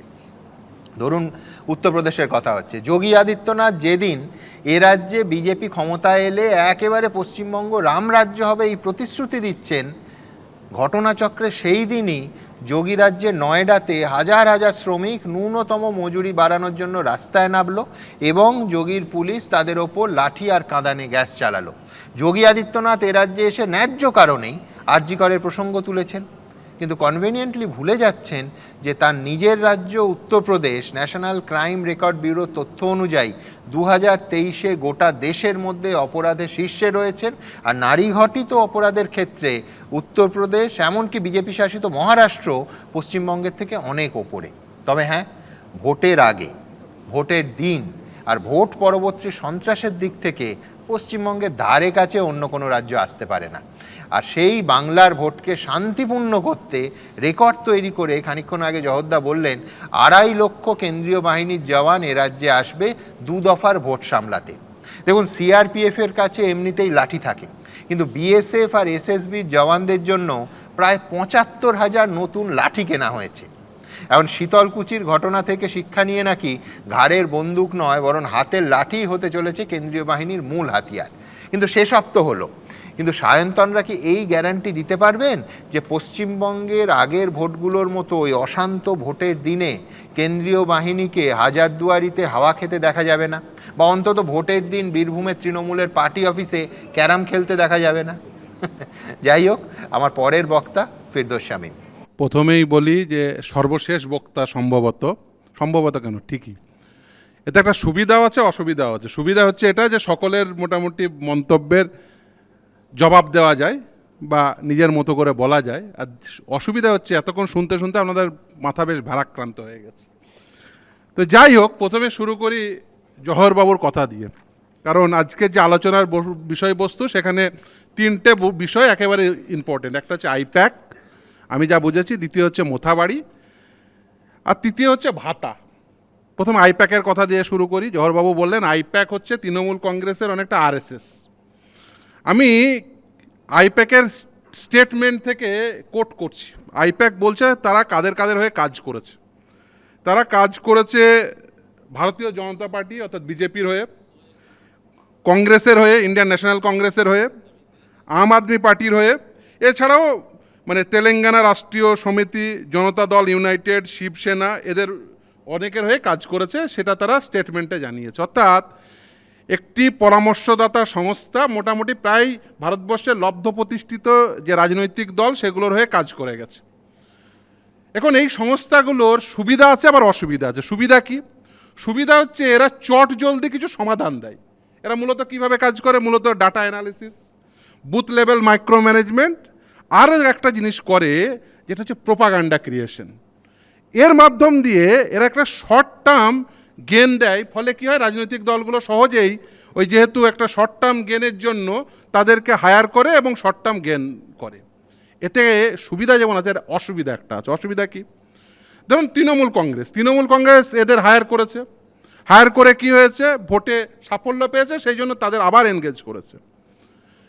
এই ভোটে সাফল্য পাওয়া এটা যেমন একটা শর্ট টার্ম গেন, একটা লং টার্ম লস আছে। কি? এরা মূলত কাজ করে টপ ডাউন মেথডে, অর্থাৎ এরা উপর থেকে পলিসি ডিসাইড করে নিচে সঞ্চারিত করে, সেই পদ্ধতিতে প্রোপাগান্ডা মোটামুটি ছড়ায়, সেই পদ্ধতিতে বুথ লেভেল মাইক্রো ম্যানেজমেন্ট হয়। ফলে কি হয়, নিচে থেকে এই যে বটম আপ পদ্ধতিতে লিডারশিপ ক্রিয়েশন, এটা কিন্তু হয় না। আর আমি একটা ঘটনা যেটা এখানে উল্লেখ হয়েছে অলরেডি, সেটা বলি যে অলরেডি উল্লেখ করেছেন কি, যে আইপ্যাকের অফিসে যখন ইডি হানা দিতে গেল তখন সেখানে রাজ্যের মাননীয় মুখ্যমন্ত্রী পৌঁছে গেলেন। কিসের জন্য? তৃণমূল কংগ্রেসের পক্ষে রাজনৈতিক যুক্তি কী ছিল? যে আমরা আমাদের ডাটা প্রোটেক্ট করতে যাচ্ছি। আচ্ছা, আপনার ডাটা কতটা প্রোটেক্টেড? এই আইপ্যাক তো কালকে বিজেপির হয়ে কাজ করতে পারে, তাহলে আপনার ডাটা প্রোটেক্টেড নয়। ফলে এই ধরনের যে সংস্থা তাকে এনগেজ করে যেটা অসুবিধা সেটা হচ্ছে যে এদের কোনো পলিটিক্যাল কমিটমেন্ট নেই। আরএসএসের যেটা আছে সেটা হচ্ছে তার পলিটিক্যাল একটা কমিটমেন্ট আছে, তার একটা সোশ্যাল অ্যাপ্রোচ। সে বলে যে আমি হিন্দু কালচার বিশ্বাস করি, ফলে তার কিন্তু একটা আইডেন্টিটি আছে, আপনি তাকে আইডেন্টিফাই করতে পারবেন, তার পলিটিক্যাল অব্লিগেশন আছে। কিন্তু এই আইপ্যাকের কোনো পলিটিক্যাল অব্লিগেশন নেই। এটা যেটা করবে ভবিষ্যতে, এই যে বললেন না, সুমনদা কিছুক্ষণ আগে বলছিলেন যে প্রথম বিশ্বে এটা প্রায়শই এই ধরনের সংস্থাকে ইউজ করা হয় ভোটে। হ্যাঁ, করা হয়। আমাদের দেশে, আমাদের রাজ্যেও ব্যবহার করা হতো। কি অ্যাডভার্টাইজিং এজেন্সিকে ব্যবহার করা হতো না? হতো। কিন্তু তারা কখনো পলিসি মেকিং বা পলিটিক্যাল ডিসিশন এটা গ্রহণ করতো না। কিন্তু এখন যেটা দুর্ভাগ্য হয়ে গেছে সেটা হচ্ছে আইপ্যাকের মতো সংস্থাগুলো, এই পরামর্শদাতা সংস্থাগুলো, এরা পলিসি মেকিংও পার্টিসিপেশন করছে, আবার এরা পলিটিক্যাল ডিসিশনও নিচ্ছে। ফলে অর্গানিক পদ্ধতিতে পলিটিক্যাল লিডারশিপ উঠে আসার যে প্রবণতা সেটা আস্তে আস্তে কমছে, যেটা ডেমোক্রেসির জন্য অত্যন্ত ক্ষতিকর বলে আমি মনে করি। এবার আসি যে দেখুন, এই যে আইপ্যাকের নিয়ে আলোচনা করছি আমরা, এই আইপ্যাকের নিয়ে আলোচনা করে মানে আমি মনে করি বিষয়টিকে আজকের সন্ধ্যার জন্য, কারণ আমাদের মূল কথা হচ্ছে 26-এর ভোট। 26-এর ভোটে একটি গুরুত্বপূর্ণ কথা হচ্ছে এসআইআর। দেখুন, এসআইআর করে সবাই ছড়িয়েছেন, এটা আসল সত্য কথা। কেন বলছি? তার কারণ দেখুন, জহরবাবু কিছুক্ষণ আগে বলছিলেন যে এসআইআর প্রভিশন আমাদের আইনে নেই। আমি জহরবাবুকে বলবো যে আপনি নিশ্চিতভাবে সিইও ছিলেন, কিন্তু আপনি একবার এই রিপ্রেজেন্টেশন অফ পিপুলস একটা সেকশন 21 সাবসেকশন 3টা মানে অবশ্যই দেখবেন এবং জানেনও বটে। সেখানে কতগুলো কথা বলা আছে, আমি একটু স্মরণ করে দিই। সেটা হচ্ছে নট উইথস্ট্যান্ডিং বলে শুরু হয়েছে, অর্থাৎ নন অবস্ট্যান্টেড ক্লজ, মানে এটা ওভাররাইডিং এফেক্ট আছে। স্পেশাল ইন্টেন্সিভ রিভিশনের কথা বলা আছে, কিন্তু সেটা হচ্ছে কনস্টিটুয়েন্সি ওয়াইজ, অর্থাৎ একটা কনস্টিটুয়েন্সিতে। হ্যাঁ, এবার এই কনস্টিটুয়েন্সি ওয়াইজ কীভাবে করতে হবে সেখানে রিজন রেকর্ড করে।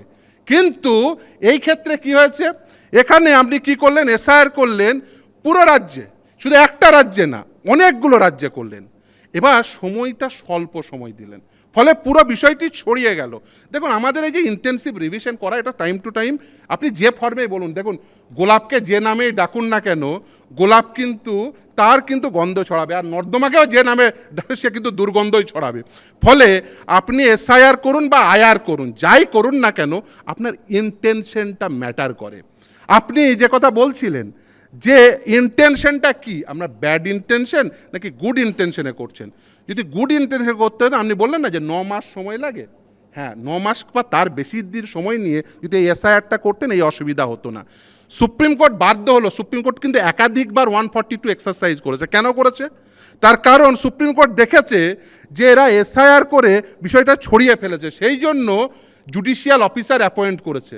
কিন্তু আমি সম্ভবত কোনো একজন বক্তা বলছিলেন যে জুডিশিয়াল অফিসারদের কি ভুল ত্রুটি হতে পারে না? হ্যাঁ, হতে পারে। হয় না? ধরুন আমাদের এই যে জুডিশিয়াল হায়ারার্কি, কেন সিঙ্গেল বেঞ্চ, তারপর তার অ্যাপিল নেবে ডিভিশন বেঞ্চ, তারপরে সুপ্রিম কোর্ট, এই জুডিশিয়াল হায়ারার্কি কেন? কারণ জুডিশিয়াল মাইন্ড অ্যাপ্লাই করলেও আপনার সেখানে জুডিশিয়াল মাইন্ড অ্যাপ্লাই করার পরেও কিছু ভুল ত্রুটি থাকতে পারে, সেই জন্য অ্যাপিলের প্রভিশন। সেই জন্য জুডিশিয়াল অফিসার অ্যাপয়েন্ট করেছেন ঠিক কথাই, কিন্তু তার সামনে কোন ডকুমেন্ট রেখেছেন সেই ডকুমেন্টকে অ্যাডজাস্ট করেই তো ওই জুডিশিয়াল অফিসার সে বলেছেন যে তার ডিলিট হওয়া প্রয়োজন নাকি তাকে থাকা প্রয়োজন। এই যে মহতাব শেখের কেস রেফার করলেন না, মহতাব শেখের মামলা আমিই করেছি। সেই মহতাব শেখের মামলা যখন হয়, ট্রাইব্যুনাল ইলেকশন কমিশন অফ ইন্ডিয়ার কাছ থেকে ডকুমেন্ট দেখতে চেয়েছিলেন, কিন্তু দেখাতে পারেননি। আবার পরবর্তী মামলা যেটা কেতাবুদ্দিন শেখের, সেখানে আবার আমি যখন পাসপোর্টটি দেখাচ্ছি যে দেখুন বিচারপতিকে যে দেখুন আমার পাসপোর্ট রয়েছে, তখন তিনি ইলেকশন কমিশন অফ ইন্ডিয়াকে জানতে চাইছে যে তার পাসপোর্টটি কি আপলোডেড না, আপলোডেড না। কিন্তু সেই ব্যক্তি তার পাসপোর্ট কিন্তু দিয়েছিলেন, কিন্তু তার সেই নথিটি কিন্তু ইলেকশন কমিশন অফ ইন্ডিয়ার রেকর্ডে নেই। অতএব দেখুন, যে বিচারপতির সামনে বা যে বিচারকের সামনে আপনি সেই নথিটি দেবেন, সেই নথিটি যদি অ্যাপ্রোপ্রিয়েট না হয়, তাহলে সেই বিচারক কিভাবে তার পক্ষে রায় দেবেন? ফলে প্রথম যেটা ত্রুটিপূর্ণ হয়েছে সেটা হচ্ছে যে এই বিচারকদের কিন্তু অল্প সময় দেওয়া হয়েছে, তার সামনে যে নথি সেই নথি অ্যাপ্রোপ্রিয়েট নথি হয়েছে কি হয়নি। আর সর্বোপরি আমি মনে করি, এটা আমার ব্যক্তিগত অভিমত, কেউ অন্যভাবে নেবেন না, দেখুন এই যে ডিলিট লিস্ট আপনারা সকলেই দেখেছেন, এই ডিলিট লিস্টে কিন্তু কোনো কারণ অ্যাসাইন করা নেই।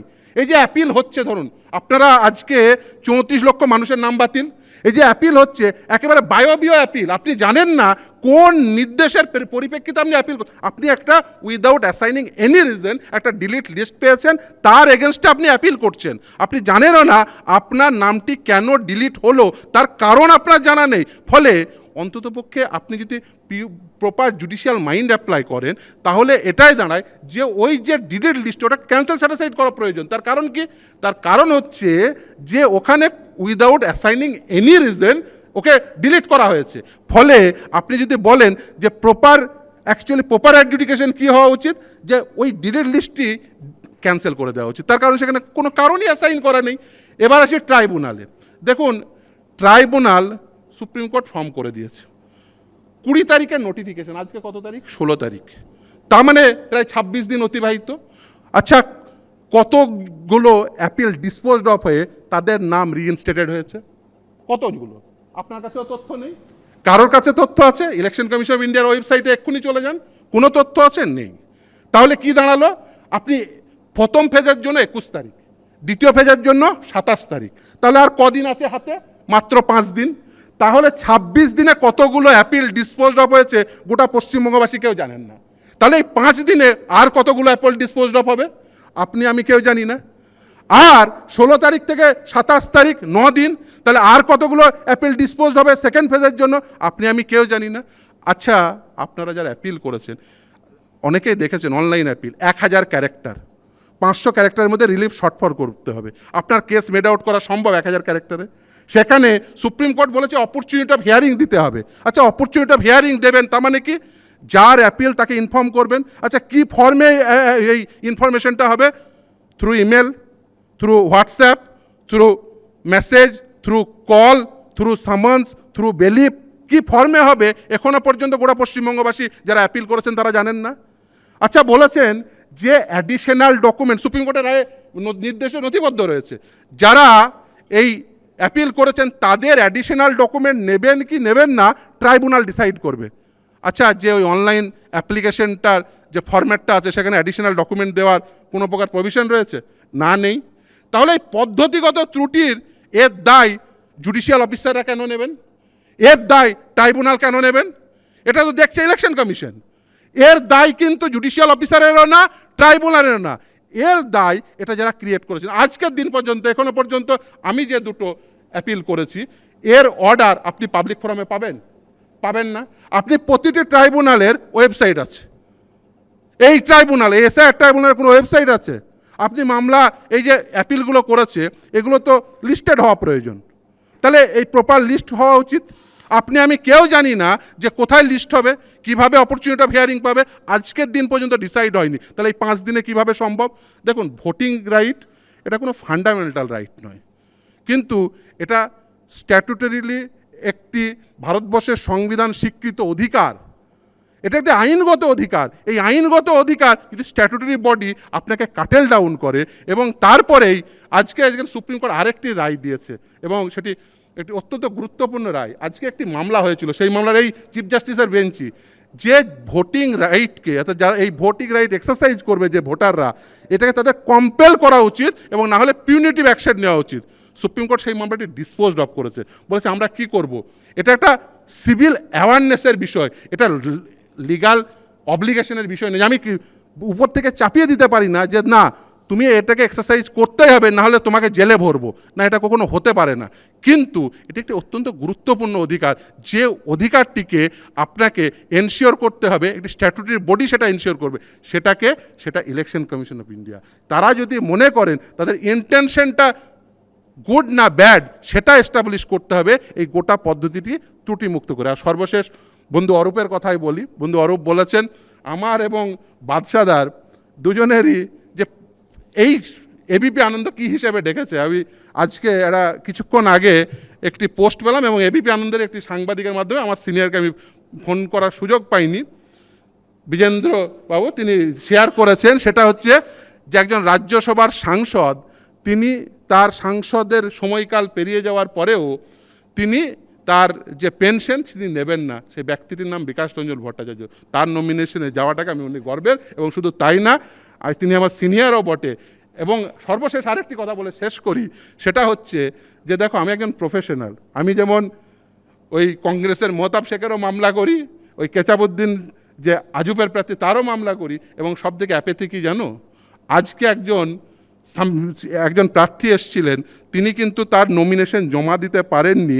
কেন্দ্রটির নাম হচ্ছে কুমারগঞ্জ, তিনি আমার কন্ট্যাক্ট নাম্বার পাননি বলে, নাসরিনা মণ্ডল বলে, তার নামটি ডিলিট হয়ে গেছে, তার সমস্ত ডকুমেন্ট রয়েছে, তারও ওই পাসপোর্ট রয়েছে, তারও সমস্ত ডকুমেন্ট রয়েছে। ওই কেন্দ্রে তিনি একটি রাজনৈতিক দলের মানে প্রার্থী হওয়ার জন্য সেই রাজনৈতিক দলটি তাকে চুজ করেছিল, কিন্তু নাম ডিলিট হয়ে যাওয়ার জন্য তিনি কিন্তু প্রার্থী পদের নমিনেশনটি দাখিল করতে পারেননি। ফলে আমি বা বাদশাহবাবু যেই আসুন না কেন তার প্রফেশনাল সত্তা দেখে আসেন। আর সর্বোপরি এই যে কিছুক্ষণ আগে জহরবাবু এবং নজরুলবাবুকে বলছিলেন না, আমার যতদূর জানা তথ্য, জহরবাবু নিশ্চিতভাবেই তোমরাই পাঠিয়েছিলে রাজ্যসভায়, বা নজরুলবাবু একসময় ভোটে দাঁড়িয়েছিল, কিন্তু জহরবাবু বা নজরুলবাবু কাউকেই তারা যখন আইপিএস ছিলেন বা আইএস ছিলেন, তাদের যে প্রফেশনাল দায়িত্ব পালনের ক্ষেত্রে কেউ বলতে পারবে না তারা তাদের যে পলিটিক্যাল যাই থাকুক না কেন, প্রত্যেকটা মানুষের তার রাজনৈতিক সচেতনতা থাকা উচিত। তার রাজনৈতিক সচেতনতা থেকে তিনি তার কথাবার্তা বলবেন, রাজনৈতিক কথাবার্তা বলবেন, কিন্তু তাদের প্রফেশনালিজম তার মেনটেন করার ক্ষেত্রে কেউ বলবে না যে জহরবাবু বা নজরুলবাবু তারা রাজনৈতিকভাবে ইনক্লাইন ছিলেন তাদের ডিসিশন মেকিংয়ের ক্ষেত্রে। ফলে এই প্রফেশনাল সত্তার পরিচয় জহরবাবুও রেখেছেন, নজরুলবাবুও রেখেছেন বলেই আজকে এবিপি আনন্দ নজরুলবাবু এবং জহরবাবুকে সেই সত্তা থেকে রাখে। ফলে আমাদের ওই আননেসেসারি ওই যে কিছু রাজনৈতিক গেন করার জন্য কেউ বলবে না যে জহরবাবু ওই রাজ্যসভার সাংসদ হিসেবে তিনি গেছিলেন বা নজরুলবাবু রাজনৈতিক দল গঠন করেছিলেন বা সেখানে ভোটে কন্টেস্ট করেছিলেন। ধন্যবাদ সকলকে। ধন্যবাদ শামীম। দেখুন, আমি একটা কয়েনেজ আজকে একটার পর একটা অসাধারণ কয়েনেজ শামীম শুরু করলো যে এসআইআরে সবাই ছড়িয়েছেন। আমি বলছি এর থেকে সহজে, এর থেকে কিছুটা স্থূলভাবে, কিন্তু আমি বোধহয় পুরো বিষয়টা ব্যাখ্যা করার কোনো উপায় নেই। প্রথম দিন থেকে আমরা বলেছিলাম যে প্রথম যে ঘাটতিটা রয়ে যাচ্ছে সেটা হচ্ছে কমিউনিকেশানে। মানুষকে একেবারে একটা নিয়ম হওয়ার আগে সাংবাদিক সম্মেলন করে সাধারণ মানুষকে অ্যাড্রেস করে বোঝানো হতো যে এই পরিবর্তনটা আমি আনছি, এর পেছনে ফিলোসফিটা কী। একেবারে অস্বচ্ছ সেই জায়গাটা ছিল। আমি হ্যাটস অফ জুডিশিয়াল অফিসাররা যারা দিবারাত্র কাজ করে, একদিনও 7 দিনের একদিন ছুটি না নিয়ে ঘন্টার পর ঘন্টা কাজ করে এই লক্ষ লক্ষ নাম ক্লিয়ার করেছেন। সুপ্রিম কোর্ট যাদের সম্পর্কে বলেছেন যে তাদের যদি 70% নিখুঁত হয় তাহলে তারা এক্সেলেন্ট জব, অসাধারণ কাজ করেছেন। ডিলিট হওয়ার লিস্টের কথা হলো, আমি বলছি খুব দুর্ভাগ্য যে একজন সাধারণ মানুষ তিনি অ্যাপিল করবেন কিভাবে, সেই উপায়টা তাকে ফিজিক্যালি হাজির হতে হবে নাকি তিনি নথি পাঠালে চলবে, এইটা কিন্তু সাধারণ মানুষের সামনে এই ছবিটা ক্লিয়ার নয়। আমি আদৌ জানি না প্রত্যেকটা ট্রাইব্যুনালের ক্ষেত্রে যে এসওপি, নির্দিষ্ট এসওপি হওয়ার কথা, মানে প্রায় 1 মাস ধরে শুনছি, সেটা সব শেষ হয়েছে কিনা। এই অবসরপ্রাপ্ত বিচারপতিরা যারা এই গুরুদায়িত্ব পেলেন তারা কেউ সুপারম্যান নন। কতজনকে যদি ভোটের 2 দিন আগে, আজকে সুপ্রিম কোর্ট যেরকম নির্দেশ দিয়েছেন, অত্যন্ত ইতিবাচক নির্দেশ, কতজনকে ট্রাইব্যুনাল ক্লিয়ার করতে পারবে এই ছবিও কিন্তু পরিষ্কার নয়। একটা কথা শামীম বলল অধিকার, আমি তার সঙ্গে আরেকটা শব্দ জুড়ব, ওই আবেগ। আমি বলছি অধিকার তো বটেই, তার সঙ্গে আবেগ। মানুষ ভোট দেন যে দেশে তিনি আছেন সেই দেশের অধিকার এবং আবেগ, এটা আমি বলছি কোনো ছোটোখাটো ব্যাপার নয়। যদি ব্যক্তি মানুষের ক্ষেত্রেও হয়, একজন মানুষের ক্ষেত্রেও অন্যায় হয়, সেটাও একই রকমভাবে প্রতিবাদযোগ্য এবং আমরা তার প্রতিবাদ করে যাব। কিন্তু একটু অন্য কথায় আসি। দেখুন, আমি ভাবছিলাম যে ভোট আসা মানেই বাঙালির একজন চিরকালীন আইকন এবং তার কালোজয়ী সৃষ্টিকে নিয়ে টানাটানি। আসলে দুর্নীতি বলুন, ক্ষমতার লোভ বলুন, চাটুকারদের নির্লজ্জতা বলুন, সমালোচকদের কণ্ঠরোধ বলুন, এগুলো তো যুগে যুগে ফিরে ফিরে আসে। তাই সত্যজিৎ রায়ের চিরন্তন সৃষ্টিগুলোকে ব্যবহার করে রাজনীতির মঞ্চে সব পক্ষই বোধহয় বাঙালির মন পেতে চাইছে। আজ থেকে 46 বছর আগে তৈরি হওয়া সত্যজিৎ রায়ের সেই হীরক রাজার দেশে শনিবার বাঁকুড়ার ওন্দার সভা থেকে অমিত শাহকে বলতে শুনলাম, এই যে হীরক রানী আছেন, জানেন তো হীরক রানীকে, এই হীরক রানীকে বিদায় জানানোর সময় এসে গেছে। আবার দেখুন, প্রায় 57 বছর আগে সত্যজিৎ রায় তৈরি করেছিলেন গুপিগাইন বাঘাবাইন। ওই শনিবারই একই দিন বাঁকুড়ার বটজলায় মমতা বন্দ্যোপাধ্যায় বলছেন আসছে হাল্লার দল। হাল্লার রাজা বলে সত্যজিৎ রায় একটা সিনেমা ছিল না, সেই দিল্লির বর্গীরা আসছে। অর্থাৎ বঙ্গ রাজনীতির রঙ্গমঞ্চে দুপক্ষেরই আক্রমণের অস্ত্র সেই সত্যজিৎ রায়। আর ঘটনাচক্রে 23শে এপ্রিল প্রথম দফা ভোটের দিনই সত্যজিৎ রায়ের মৃত্যুদিন। তবে কি জানেন, সত্যজিতের অমোঘ সৃষ্টি সেই বাক্যটা ভেতরে ভেতরে বোধহয় সব রাজনীতিবিদেরই মনের কথা। এরা যত বেশি পড়ে তত বেশি জানে আর তত কম মানে। আর ঠিক সেই জন্যই বোধহয় এ রাজ্যে হাজার হাজার স্কুল বন্ধ হয়ে যায় আর দেশের ঐতিহ্যশালী শিক্ষা প্রতিষ্ঠানগুলোকে কট্টর ডানপন্থীরা নিজেদের কবজায় নিতে চায়। তবু আমার আপনার মতো সাধারণ মানুষ ভোট দিয়ে যায় এই আশায় যে উদয়ন পণ্ডিতের পাঠশালা একদিন খুলবেই। যাই হোক, আজ শুরু করব ওপেন ফোরাম। হ্যাঁ, জহরদা অনেকক্ষণ বলতে চাইছে না। আমি দুটো ব্যাপারে স্পষ্ট করতে হবে আমার।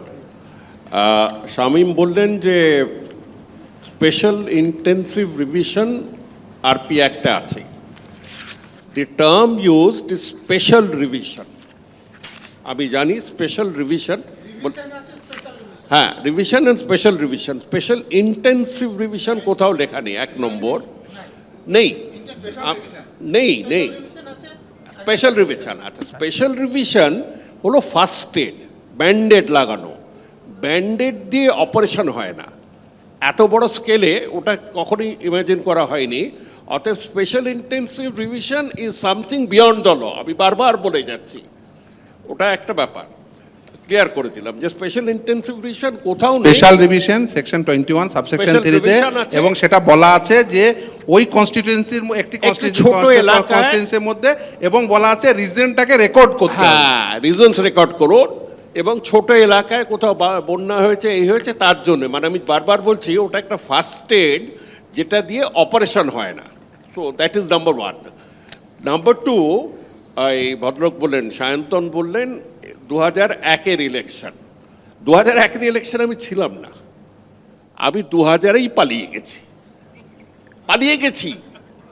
করতে গিয়েছিল ওটা ভালো কাজ। 97, 98, 99 পরপর প্রত্যেক আমি থাকলেই ইলেকশন হচ্ছে। সেই জন্য আমি 2000 মাথায় গিলকে বললাম যে আমি পালাই। এবং আপনি জানি না আপনি স্কুল কলেজে পড়তেন বোধহয় তখন, যাই হোক, তপন শিকদার আমাকে এসে কিন্তু নিজে এসে হ্যান্ডশেক করে গিয়েছিলেন। অতএব কেউ কখনো কিছু বলেনি। ওটা 2001টা আমার নয়, যদি কেউ পাপ করে থাকে অন্য কেউ, পরে কথা হবে। হতে পারে। আমি একটা ক্ল্যারিফিকেশন, সেটা হচ্ছে এই যে এসআইআর আর স্পেশাল রিভিশন, হ্যাঁ। দুটো শব্দ, এসআর আর এসআইআর, তাহলে সুপ্রিম কোর্ট কি এসআইআর কে তো অ্যালাউ করেছে? সুপ্রিম কোর্ট হ্যাজ নট গন না, এটা ইনটু যে দি আইনগত ফান্ডামেন্টাল বিষয়- কোয়েশ্চেন। এটা আমি লিখেছি বারবার। Supreme court is going over the crisis management. Fundamental question এখনো যায়নি। সুপ্রিম কোর্ট তো পোস্টপোন করেনি কখনো, আরে বলেনি বাবা, এটা করতে পারবে সুপ্রিম কোর্ট হ্যাঁও বলেনি, নাও বলেনি। ফান্ডামেন্টাল ম্যাটারটা এখনো পর্যন্ত বিচারাধীন, এটা বলতে পারেন, কারণ ওটা আলটিমেট ডিসাইড হয়নি। এবং এখনো আমি decide আপনাকে হয়নি। মানে যেহেতু Decide হয়নি। আপনি একটা আইনগত বিষয় আর- বললেন, কারণ এখনো পর্যন্ত যা অর্ডার হচ্ছে সেগুলো হচ্ছে অন্তর্বর্তীকালীন নির্দেশ, সব ফলে কটা interim ফলে order। এটা রায় ডিসাইড হয়নি। এবার এই যে প্রথমে আমি বললাম না যে আপনি গোলাপকে যে নামেই ডাকুন সে কিন্তু গন্ধ ছড়াবে, আর নর্দমাকে যে নামেই ডাকুন সে কিন্তু দুর্গন্ধ আচ্ছা, ছড়াবে। আমি একটু শেষ করি। এখন জাস্ট জহরবাবুর সুবিধা হবে তাতে। দেখুন, এই যে আমাদের যেমন স্পেশাল ইন্টেন্সিভ রিভিশনের এই কথা যেমন উল্লেখ নেই, স্পেশাল রিভিশনের কথা উল্লেখ আছে, কিন্তু ইলেকশন কমিশন অফ ইন্ডিয়া তাদের যে রোল রিভিশনের ক্ষেত্রে পূর্ণাঙ্গ শক্তি দেওয়া আছে এবং পূর্ণাঙ্গ ক্ষমতা দেওয়া আছে, এটা অস্বীকার করা যায় না, প্রথম। দ্বিতীয়, আরেকটা কথা বলি, যেটা বলাটা অত্যন্ত জরুরি, সেকশন 30-র কথা, যে আমাদের রিপ্রেজেন্টেশন অফ পিপুলস অ্যাক্টে সেকশন 30-তে সিভিল কোর্টের একেবারে সম্পূর্ণ বার দেওয়া আছে যে কোনোভাবেই এই যে ইনক্লুশন বা এক্সক্লুশনকে চ্যালেঞ্জ করা যায় না। দেখুন, আমি 1 মিনিট জহরবাবুর বলতে সুবিধা হবে। তার কারণ হচ্ছে, দেখুন এই পুরো বিষয়টি কেন ছড়িয়েছে, আমি বললাম না সবাই ছড়িয়েছে। দেখুন, এইটা হচ্ছে একটা অ্যাডমিনিস্ট্রেটিভ ওয়ার্ক, এক্সিকিউটিভ ওয়ার্ক। দেখুন, এই জুডিশিয়াল মাইন্ডসেট আর এক্সিকিউটিভ মাইন্ডসেট এক মাইন্ডসেট নয়। সব আপনি নিশ্চিতভাবে এটা বুঝবেন। কারণ কেন কথা বলছি সকলেই বুঝবেন, যারা শুনছেন, মানে জুডিশিয়াল মাইন্ড যারা শুনছেন, যারা এক্সিকিউটিভ মাইন্ড শুনছেন, উভয়েই এটা জানা বোঝা প্রয়োজন। তার কারণ দেখুন, এই যে ধরুন একটি পাড়ার বিডিও, মানে ব্লকের বিডিও, তিনি যে ফর্মে একজন সাধারণ মানুষের ওই যে মানে তার কাগজ থাকা না থাকা বুঝবেন, একজন জুডিশিয়াল মাইন্ড অ্যাপ্লাই করে একজন জুডিশিয়াল অফিসার কিন্তু সেই ফর্মে বুঝবেন না। সেই জন্য রিপ্রেজেন্টেশন অফ পিপলস অ্যাক্টে দেখবেন এই ইনক্লুশন, এক্সক্লুশন, অ্যাপিল, এইগুলো কিন্তু এক্সিকিউটিভ অথরিটির সামনে লাই করে। সেই জন্য, এবং আলটিমেট অ্যাপিল করা যাবে নিশ্চিতভাবেই, এই সিইওর হাতে এই ক্ষমতা ছিল অ্যাপিলের সেকশন 24-এ, কিন্তু সেইটাকে জুডিশিয়াল অফিসারদের কেন অ্যাপয়েন্ট করতে হলো? তার কারণ ক্রাইসিস ম্যানেজমেন্ট। এই ক্রাইসিস ম্যানেজমেন্টের জন্যই আরো আছে ব্যাপারে, আছে সেকশন 24টা ভালো ছিল। আমি দুটো সাজেশন শুধু রাখবো ওয়াইডার অডিয়েন্স, সবাই তো চাইছে যে ফ্রি অ্যান্ড ফেয়ার ইলেকশন হোক। একদম। এক নম্বর হচ্ছে ফ্রিডম অফ ইলেকশনের সবচেয়ে বড় দোষটা কোথায় জানেন? দোষটা হচ্ছে আমরা একটি পোলিং বুথে সে মুসলিম এলাকায় কি ভোট হয়েছে সেটা জেনে যাই, জেনে গিয়ে তারপরে তার উপর অত্যাচার হয় বা অন্য কোনো ব্যাপারে কোনো যায়। সো আমি বরাবর বলে এসছি যে 5টি পোলিং বুথের রেজাল্ট একটা বোতাম টিপলে মিক্স করে দেওয়া যায়। এটা কোনো রাজনৈতিক দল চায় না, কারণ তাদের ডাটাবেসটা দরকার। কিন্তু এটা আমি এবার সাজেস্ট করব এই ভয়ঙ্কর ইলেকশনে যে 5টা করে 6টা করে বুথের রেজাল্ট একদম mix up করে দেয়া হোক। ভোট হ্যাঁ। ভোটের ভোটর হোক, কেউ যেন ধরতে না পারে যে দলিত পাড়ায় মুসলমান পাড়ায় একদম। এখানে এই ঘটনাগুলো হয়েছে। বিশেষ করে যে রাজ্যে ফিয়ার ফ্যাক্টর চিরকাল দশকের পর দশক এত হাই থাকে, সেই ফিয়ার ফ্যাক্টর কমাতে অত্যন্ত এই একটা জরুরি, জিনিস আইন মানুষ শৃঙ্খলা নির্ভয় ভোট দিতে সঙ্গে পারবে। সঙ্গে- সুমন, চমৎকার সাজেশন। আমি এবারে আরেকটা জাস্ট ওরূপ আরেকটা রিকোয়েস্ট, সেটা হচ্ছে যখন এত প্রশ্ন উঠছে ইলেকশন নিয়ে, ভিভিপ্যাট যে স্লিপগুলো বেরিয়ে যাচ্ছে যার জন্য শত শত কোটি টাকা আমরা খরচ করছি, সেই ভিভিপ্যাটগুলো প্যারালেলি কাউন্ট করুক। বাংলার ইলেকশনে 100% ভিভিপ্যাট কাউন্ট করুক, না হলে কিন্তু আমি বলছি গন্ডগোল হবে। আপনারা ভিভিপ্যাটের ছোট স্লিপগুলো কাউন্ট করুন। এর শোন, বেশি আমরা তো বলি politics is all about narrative. BJP ন্যারেটিভগুলো কিভাবে তৈরি করে, এই জহর সরকার হাটে হাড়ি ভেঙে দিলেন। যে ভদ্রলোক 2001-এ ছিলেনই না, ওনাকে 2000-এ রিটায়ার করেছেন, ওনার উপর চাপিয়ে দেওয়া হলো। আমি শুধু রিটায়ার করেননি, আমি শুধু রিটায়ার করে এটা আবার ওনার মন্তব্যই ওনার সামনে আপনি শুনুন না, আপনি শুনুন না, রিটায়ার উনি করেননি হচ্ছেন কেন? 2000-এ। আপনি উত্তেজিত হচ্ছেন এটা- না। আরে শুনুন না, আপনি তো অন্যায় বলার সময় ঢোকেন না। আপনি তো নিজেই বলেন কাউন্টার করতে গিয়ে শুনুন না, জহর সরকারের আপনি শুনুন বক্তব্য না। জহর সরকারের সামনে টুইট এই করছেন। তো ধরা এটা পড়ে হচ্ছে গেছে, তৃণমূলের হাটে হাড়ি character। ভেঙে গেছে, এখন এটা হচ্ছে তৃণমূলের হাটে character। হাড়ি ভেঙে গেছে, হাটে হাড়ি শুনুন, আপনি একটু আগে হাটে হাড়ি ভাঙছেন কি? একটু আগে উল্লেখ করলেন তারপরে আফজাল, উনি যদি আফজাল এখানে না আমার থাকতেন, এক এক করে, কতটা হ্যাঁ। twist হতো? বলতে দেবে না। এটা হচ্ছে তৃণমূলের শান্ত character। ওরা চুরি ধরা পড়ে গেছে। এটা হচ্ছে তৃণমূলের ঠিক একই character। ন্যারেটিভে এই ঘুষপেটিয়া তত্ত্ব দেওয়া হয়েছে। পশ্চিমবঙ্গে জনগণনাটা করলো না, জনগণনা না করেও বলে দিল মুসলমান রোহিঙ্গা আছে। আমি শুধু ওকে জিজ্ঞাসা করছি, আরে খাগড়াগড়ে কি মুসলমান ভাই ধরা আমি পড়েনি তোমার মাঝখানে বাংলাদেশে? ঢুকছি না প্লিজ। আচ্ছা। আফজল আমানুল্লাহ রিপোর্টের কথা সায়ন্তন উল্লেখ করলেন। তো আফজল আমানুল্লাহর সময় ঠিক সিপিএম এ রাজ্যে ভোট লুট করেছে ইত্যাদি প্রভৃতি। সেই সময় চিফ ইলেকশন কমিশনার কে ছিলেন? আমি যদি ভুল না করে থাকি সম্ভবত টিএস কৃষ্ণমূর্তি, সেই 2004-এর লোকসভা নির্বাচনের সময় চিফ ইলেকশন কমিশনার ছিলেন। তো কেউ কি টিএস কৃষ্ণমূর্তিকে বলেছিল সিপিএম ভোট লুট করেছে বাবু তুমি ভোট চোর? কেউ কৃষ্ণমূর্তিকে বলেননি আপনি ভোট চোর, কিন্তু ভ্যানিশকে বলছে, কারণ ও বিজেপির দালালি করে ভোট চুরি করছে। পার্থক্যটা এখানেই, এই যে হাটে হাড়ি ভেঙে গেছে, এখন সেটাকে ধামা চাপা দেওয়ার জন্য এই ন্যারেটিভগুলোই তৈরি করা হয়। যেভাবে মুসলিম ঘুষপেটিয়া তত্ত্ব দিয়ে এই ন্যারেটিভ তৈরি করা হচ্ছে, কেন জনগণ আপনাদের কিচ্ছু বলার অধিকার নেই। আপনারা সুশান্ত বাবুকে, আপনারা তারপরে রাজীব কি নাম ছিল এর আগে? রাজীব বাবু হয়েছিলেন? রাজীব সিনহা। শুধু narrative, রাজীব সিনহা কটা নির্বাচন রোহিঙ্গা? কমিশনার। কটা রোহিঙ্গা? রাজীব কোন- রোহিঙ্গা কার মতো দেখতে হয়? আমার নামটার মতো। তৃণমূলের মতো, কার মতো দেখতে তৃণমূলে হয়? আছে। না, ফিরদৌস তৃণমূলে সালামের গেলে মতো। রোহিঙ্গা ধরা রোহিঙ্গা পড়বে। খায় না মাথায় দেয়। তৃণমূলে কটা গেলে রোহিঙ্গা রোহিঙ্গা লাগাতে ধরা পেরেছেন? বেশ, তৃণমূলে বেশ, রোহিঙ্গা বেশ, লাগাতে বেশ, পেরেছেন? ভোটের জায়গায়। আমি একটু সুযোগ পাবো? একদম। আমি একটু এক মিনিট আমি বলছি যে শান্তন দাকে আমি একটু বলবো, সেটা হচ্ছে আমি কোনো বাম জমানার ডান জমানার কোনো কম্পারেটিভ স্টাডিতে যাইনি। আমি শুধু বলেছিলাম যে প্রমিসগুলো বিজেপি করেছিল, সেই প্রমিস বিজেপি কটা রাখতে পেরেছে। এবার ভোট দেওয়ার আগে আমরা সেই হিসেবটা করব। যদি আপনার কাছে উত্তর থাকে নিশ্চয়ই আপনি বলবেন কোন কোন প্রমিসগুলো রেখেছে। আর অরূপদাকে একটা কথা বলবো, অরূপদার বক্তব্য আমি মিউচুয়াল রেসপেক্ট আছে, মানে অসম্ভব ভালো বলেন অরূপদা, এবং আমার বিশ্বাস অরূপদার অনেক বামপন্থী বন্ধু আছে ব্যক্তিগত স্তরে। উনি দুটো জিনিস জানেন, একটা হচ্ছে যে এই যে টাকার কথা উঠলো, ফান্ডের কথা, বামপন্থী দলগুলোর মেন ফান্ডিংটা হচ্ছে যারা তাদের সব কর্মী যারা তারা চাকরি করে, ব্যবসা করে, তাদের রোজগারের একটা অংশ তারা প্রত্যেক মাসে পার্টিকে দেয়, এবং সেখান থেকে পার্টির একটা বড় ফান্ড থাকে যেখান থেকে তাদের হোল টাইম তাদের টাকা পায়। দ্বিতীয় কথা হচ্ছে গণশক্তির বিজ্ঞাপনে, মানে চাইলে তৃণমূলে বিজ্ঞাপন দিতে পারে ওখানে, কিন্তু গণশক্তি বিজেপির বয়ানটাই তৈরি করে দেয় না যে বিজেপি কী করে তার ফেস লিফট হবে, তার পলিসি কী হবে, সেটা গণশক্তি কিন্তু আইপ্যাক তৃণমূল কীভাবে চলা উচিত, কি করলে তার সরকার ভালো চলবে, লোকের কাছে ভালো ইমেজ হবে, এটা আইপ্যাক করে দেয়। আমার একটাই বিনীত আপনার কাছে কথা, 2011-এ যে ম্যান্ডেট পেয়ে মাননীয় ক্ষমতায় এসেছেন, তার কয়েক বছর পর যদি আইপ্যাকের মতো কোনো সংস্থাকে মাননীয় প্রয়োজন হয়, তাহলে বুঝতে হবে যে something is rotten in the state of Denmark, কোথাও একটা গণ্ডগোল হয়েছে মানতে হবে।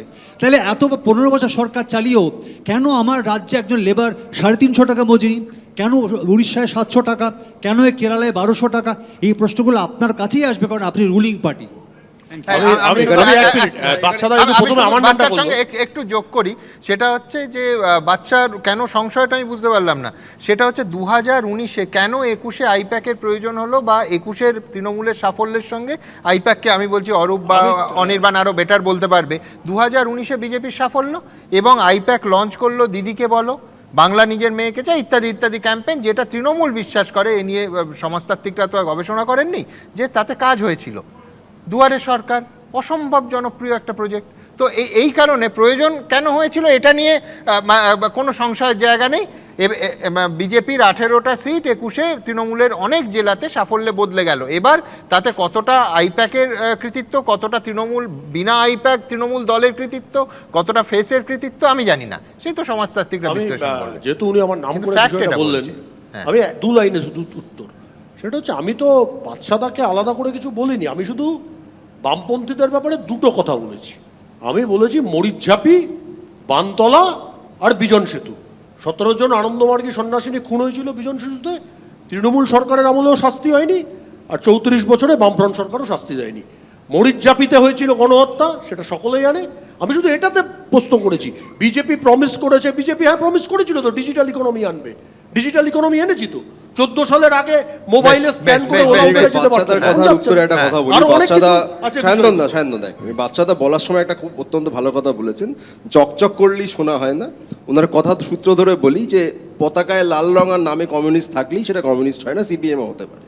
এবার উনি আইপ্যাক নিয়ে ওনার এত গ্রিভান্স রয়েছে ইত্যাদি ইত্যাদি। দেখুন আইপ্যাক যদি এক সেকেন্ড, আইপ্যাক বা বিভিন্ন ভোট কুশলী সংস্থা যদি এক সেকেন্ড, তাহলে এত কথা বললেনি বা কেন জানি না, বলছি কারণটাতেই আসছি। ধরুন এই ভোট কুশলী সংস্থাগুলি তারা যদি তাদের পরামর্শ দিয়ে কোনো রাজনৈতিক দল তাদের কাজকর্মের কিছু সুবিধা হয়, সেটা তাদের একান্তই তাদের সিদ্ধান্ত। মোহাম্মদ সেলিম কী কারণে হুমায়ুন কবিরের মন বুঝতে একদম বিজেপির কার্যত কেনা হোটেলে গিয়েছিলেন, এই পরামর্শ তাকে কে দিয়েছিলেন, বা সেটাকে ডিফেন্ড করতে গিয়ে যাবতীয় নীতিনৈতিকতার দায় একমাত্র সিপিএমের নয়, এটা বলবার পরামর্শ সিপিএম নেতাকে কে দিয়েছিলেন, সেটা যদি বাচ্চাদা আমাদের জানিয়ে দেন আমরা বলতে পারি। আসছি এক সেকেন্ড বাচ্চাদা। দ্বিতীয় কথা, সায়ন্তন একটা অত্যন্ত গুরুত্বপূর্ণ কথা বলেছেন। এক সেকেন্ড, যদি কেউ দিয়েও থাকেন তাতে যদি আপনাদের লাভ হয়ে থাকে কনগ্রাচুলেশন। আপনি নামটা বলুন। আপনি সিপিএম এর আপনি একজন সক্রিয় সমর্থক, সেটা আপনি বলতে পারবেন। সায়ন্তন দা একটা অত্যন্ত কার্যত যাকে বলে কনফেশন করেছেন যে আমরা কথা দিয়ে কথা রাখার চেষ্টা করি, মানে এই জন্য কিন্তু আমি সায়ন্তন দাকে অত্যন্ত সাধুবাদ জানাবো। এই যে কনফিডেন্স, আমরা চেষ্টা করি, পারি না এটা বলেননি। যেমন দিল্লিতে 2,500 টাকা মহিলাদের দেবেন, আপনারা তো চুরি করেন, আমরা তো সেটা করি না, আমরা তো কথা দিয়ে কথা রাখার চেষ্টা করি। যেমন ধরুন শুভেন্দু অধিকারী, যেমন ধরুন শুভেন্দু অধিকারী, আপনি আদি বিজেপি, সায়ন্তন দা সরকার করবে, আদি বিজেপি, মহিলাদের বিভিন্ন রকমের রং মেখে আপনি আন্দোলন করে কত আন্দোলন করলেন, কালকে নেতা সরকার হয়ে গেল করবে। শুভেন্দু অধিকারী। চোর বললেন শুভেন্দুকে, শুভেন্দু আপনার নেতা, আপনি এখন শ্রমিকরা ফেরত এসছে, তৃণমূলকে গরু চোর বলে। আপনি যে এত রং মাখলেন কি লাভ হলো? বিজেপিকে এত রং মেখে তো না বলুন যে চোর বললেন সে নেতা হয়ে গেল। এখানে আমি একটা পয়েন্টে শুধু কথা বিপদে ফেলছেন। বলবো। আপনি যে হুমায়ুনের কথা বললেন এর না, আগে উঠেছে- হুমায়ুন যখন মুর্শিদাবাদে বলেছিল আমরা 70% কেটে ভাসিয়ে দেব, তখন তারপরে তৃণমূল থেকে দলে রেখেছিল। আপনি সেই হুমায়ুনের সঙ্গে সেলিমের মিটিং যদি সেই হুমায়ুন এত খারাপ, তার মন বুঝতে কেন যাবে বাদশাদা? অপরাধ করেছে কেন যাবে? ধর্মনিরপেক্ষ সেলিম সাহেব, সেই হুমায়ুন তো খারাপ। আপনি তো বলেছেন খারাপ, আমি তো বলিনি। তার মন বুঝতে ভ্যালেন্টাইন ডে এর আগের দিন চলে গেলেন। না, আমি বলছি যে সেলিমের সঙ্গে হুমায়ুনের জোট কি আগামী পরবর্তীকালে হয়েছে? নিশ্চয়ই হয়নি। তাহলে নিশ্চয়ই মন বুঝে বুঝতে পেরেছে যেটা ভালো ভালো শক্তি নয়। পর্যন্ত বুঝতে পারেননি যে নিশ্চয়ই বুঝতে 70 পেরেছে। ছিল, তার আগে পর্যন্ত বুঝতেই পারেননি। বেশ, বেশ, নিশ্চয়ই বুঝতে পেরেছে ভালো শক্তি এখনো নয়। দুজন বক্তা বাকি আছে, তাদের কাছে না গেলে তাদের মন খারাপ হতে পারে। নজরুলদা, আমি যে পয়েন্টটা বলছি, এর আগে অনেক দিন হয়েছে, আজকেও কথাটা উঠেছে, যে এই পশ্চিমবঙ্গে হিন্দু হোমল্যান্ড করার ব্যাপারে। দেখুন, তখন বিধানসভায় 250 জন সদস্য ছিল, তার মধ্যে 25 জন ইউরোপিয়ান, তারা ভোট দিয়ে অংশ নেয়নি। সমগ্র বাংলার এমএলএরা একটা ভোট দিয়েছিলেন। তারপরে অহিন্দু প্রধান জেলাগুলোর এমএলএরা আলাদা করে ভোট দিয়েছিলেন, সেটা ওখানে বিবেচ্য নয়। হিন্দু প্রধান জেলাগুলোর, কুচবিহার তখন বাইরে ছিল, ওই জলপাইগুড়ি, দার্জিলিং, এই হাওড়া, হুগলি, কলকাতা এই জেলাগুলোর এমএলএরা যখন ভোট দিয়েছিলেন 54 জন পক্ষে ভোট দিয়েছিলেন, ঠিক আছে। তার মধ্যে একমাত্র শ্যামাপ্রসাদ মুখার্জি ছিলেন হিন্দু সভার এমএলএ, বাকি সব কংগ্রেস ছিল আর দুজন কমিউনিস্ট ছিল। দুজন কমিউনিস্ট, জ্যোতিবাবু রতনলাল ব্রাহ্মণ, দুজন স্বতন্ত্র, বাকিরা ছিলেন কংগ্রেস। তাহলে কংগ্রেসের এত লোক ভোট দিয়ে তারা হিন্দু হোমল্যান্ড করলো না, শ্যামাপ্রসাদ একাই ভোট দিয়ে হিন্দু হোমল্যান্ড করে দিল আমি কি একটু করে? বলবো, হ্যাঁ, আমি একটু বলি। 250টি সিট ছিল 1946-এর ইলেকশনে। 250টি সিটের মধ্যে হিন্দু মহাসভা একটি পেয়েছিল। আমি জওহরবাবুর সরকারি জুনিয়র, আমিও সরকার উনিও সরকার, তো আমি একটুখানি মাপ চেয়ে নিচ্ছি। ব্যাপার হচ্ছে যে যেটা নজরুল সাহেব বললেন আমি একমত, এবং এটাই সত্যি যে এই যে ভোট হয়েছিল, আমার প্রেক্ষিত হচ্ছে পরিষ্কার। যারা ভোট দিয়ে পশ্চিমবঙ্গ চেয়েছিলেন তাদের মধ্যে একজনও মুসলিম ছিলেন না। আমি কোনো মুসলিমকে তার জন্য দোষী করছি না, সেই আবহ সেরামই ছিল যে হাত মে বিড়ি মুঁহ মে পান লড়কে লেঙ্গে পাকিস্তান। আর ওই বাদশাদা যাদের সমর্থক তারা বলেছিলেন পাকিস্তান মানতে হবে তবেই ভারত স্বাধীন হবে, এটা ওদের স্লোগান অধিকারী থিসিস অনুযায়ী। তো আমি ওইসবে যাচ্ছি না। এখন মুশকিল হচ্ছে এইসব শুনে আমরা কি করব, এইসব বলেই বা আমরা কি করব। আমার এই রাজ্য থেকে হিন্দু মুসলমান নির্বিশেষে সমস্ত লোক পালিয়ে যাচ্ছে অন্য রাজ্যে চাকরি করতে। হিন্দু হলেও চাকরি নেই, মুসলমান হলেও চাকরি নেই। আমি একটু বলি, আমি একটু বলি, তোমার সুবিধা ডিস্টার্ব করছি না, না আমার সুবিধা তো তৃণমূল কোনোদিন মানুষের সুবিধা করেনি, গত 1.5 দশক ধরে করেনি। তৃণমূল কোনোদিন বাঙালির সুবিধা করেনি। আমি বাঙালি, আমাকে বলতে দাও প্লিজ, আমাকে বলতে দাও, আমাকে বলতে দাও। ছিল এই যে তোমরা বলো না mini Pakistan, mini Pakistan, mini Pakistan, mini Pakistan. আচ্ছা, এবার আমি একটু শেষ করি, আমাকে একটু মুসলমানদের যে সময় শেষ হলো। তোমরা প্রতিদান ভারত। আরে নজরুল বাবু বলেননি, ফিরদৌস আমি বলেনি, ববি হাকিম তৃণমূলী বলেছে মিনি পাকিস্তান। ঠিক আছে, আমি কিন্তু এদের বিরুদ্ধে বলছি না, আমি তৃণমূলী ববি হাকিমের বিরুদ্ধে বলছি। দ্বিতীয়ত এই ভোট হচ্ছে, তুমি দাড়িভিট নিয়ে বলো, একটু আগে সাহেব যখন বললো দাড়িভিটে কোন নেতা, তোমার অভিযোগ ছিল কোন নেতার বিরুদ্ধে? তোমার অভিযোগ ছিল সাহেব তুমি দিদির লোক, তোমাকে কে জেলে পুরেছিল? তুমি দিদির লোক, একটু থামো। কোন নেতা? সে আজকে তোমার নেতা, সে আজকে তোমার নেতা, যার বিরুদ্ধে তুমি অভিযোগ করেছিলে দাড়িভিটের সবাই সাম্প্রদায়িক উস্কানি দিয়েছিল, সে কি তোমার নেতা? আজকে দর্শকদের তুমি জানো। শুভেন্দু অধিকারী জিন্দাবাদ। দাঁড়াও, এর পরের কথা বলছি। এখন তো বলতে হবে মেরেছিস কলসির কানা, তাহলে কি প্রেম দেব না? এটাই বিজেপি। এবারের কথা হচ্ছে এই ভোট হচ্ছে প্রো মমতা অথবা নো মমতার ভোট। আপনি যদি গরু চোরকে সমর্থন করেন, আপনি যদি শাঁখা সিঁদুর দেখে দেখে শাহজাহানের ডেরায় রাত্রেবেলায় আপনার বাড়ির মা বোনেদের পৌঁছে দেওয়াকে সমর্থন করেন, ভালো লাগলে পিঠে বানাবে আরো 4 রাত ধরে, তাহলে আপনি তৃণমূলকে সমর্থন করবেন। আর আপনি যদি চান আপনার ছেলে সভাপতি এই রাজ্যে চাকরি করবে, আপনি যদি চান আপনার মেয়ে রাত্রি 8টার পরে ঘুরে বেড়াবে, রাত্রি 12টাতেও ফিরে আসার চাকরি করে, তাহলে আপনাকে বিজেপিতে চাইতে হবে। দেখুন এখানে একদম ডেসিবেল যতই উঠুক, এখানে কোনো ব্যালট বক্স নেই, ইভিএমও নেই। অনেক ধন্যবাদ সবাইকে। আমি শুধু বলো শেষ করবো, কারণ আমার মক্কেল খুব উল্লসিত হয়ে হোয়াটসঅ্যাপ করেছে। কিছুক্ষণ আগে ডিএর কথা হয়েছিল, ডিএর কথা উঠলো যে ডিএ বলেছে যে 45 দিনের মধ্যে ডিএ মিটিয়ে দেবো। কিন্তু আমি শুধু একটা পূর্ব ইতিহাস একটু মনে করিয়ে দিতে চাইবো। রাজ্যের মুখ্যমন্ত্রী যখন মমতা বন্দ্যোপাধ্যায় হননি, তখন তিনি বলেছিলেন যে সরকার ডিএ দিতে পারে না তার সেই শাসক দলের ক্ষমতায় থাকা কোনো নৈতিক অধিকার নেই।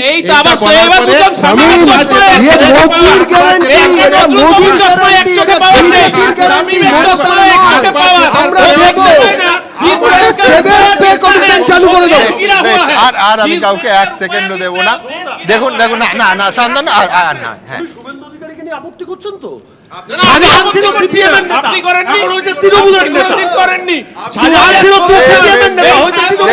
ভোট আসছে, কিন্তু এই আলোচনা আরো ব্যক্তিগত হওয়ার আগে আমি আপনাদের মনে করিয়ে দেবো, সেই দেখুন 1963 সালে গৌরীপ্রসন্ন মজুমদারের কথায় শ্যামল মিত্র গেয়েছিলেন, জীবন খাতার প্রতি পাতায় যতই লেখো হিসাব নিকাশ কিছুই রবে না। এখন জীবন খাতায় না হোক, ভোটের খাতায় শেষ পর্যন্ত কার হিসাব নিকাশটা টিকে থাকবে আর কার কিছুই রবে না, সে বলবেন আপনারা, শুধুমাত্র আপনারা। আর এসব রাজনীতির কুটকচালি পেরিয়ে দিনের শেষে দাবি থাকবে একটা অবাধ শান্তিপূর্ণ ভোটের, যে ভোটে সমস্ত মানুষ নিশ্চিন্তে নিজের ভোটটা নিজে দিতে পারবে। গণতন্ত্রে এটাই স্বাভাবিক, কিন্তু এই চূড়ান্ত স্বাভাবিক জিনিসটাই এ রাজ্যে প্রায় কঠিন হয়ে যায়। দেখা যাক আগামী বৃহস্পতিবার তেমনই কোনো স্বাভাবিক নজির সৃষ্টি হয় কিনা। নির্ভয়ে নির্বিঘ্নে সবাই ভোট দিন, নিজের গণতান্ত্রিক অধিকারটুকু প্রয়োগ করুন। ভালো থাকবেন সবাই, শুভরাত্রি।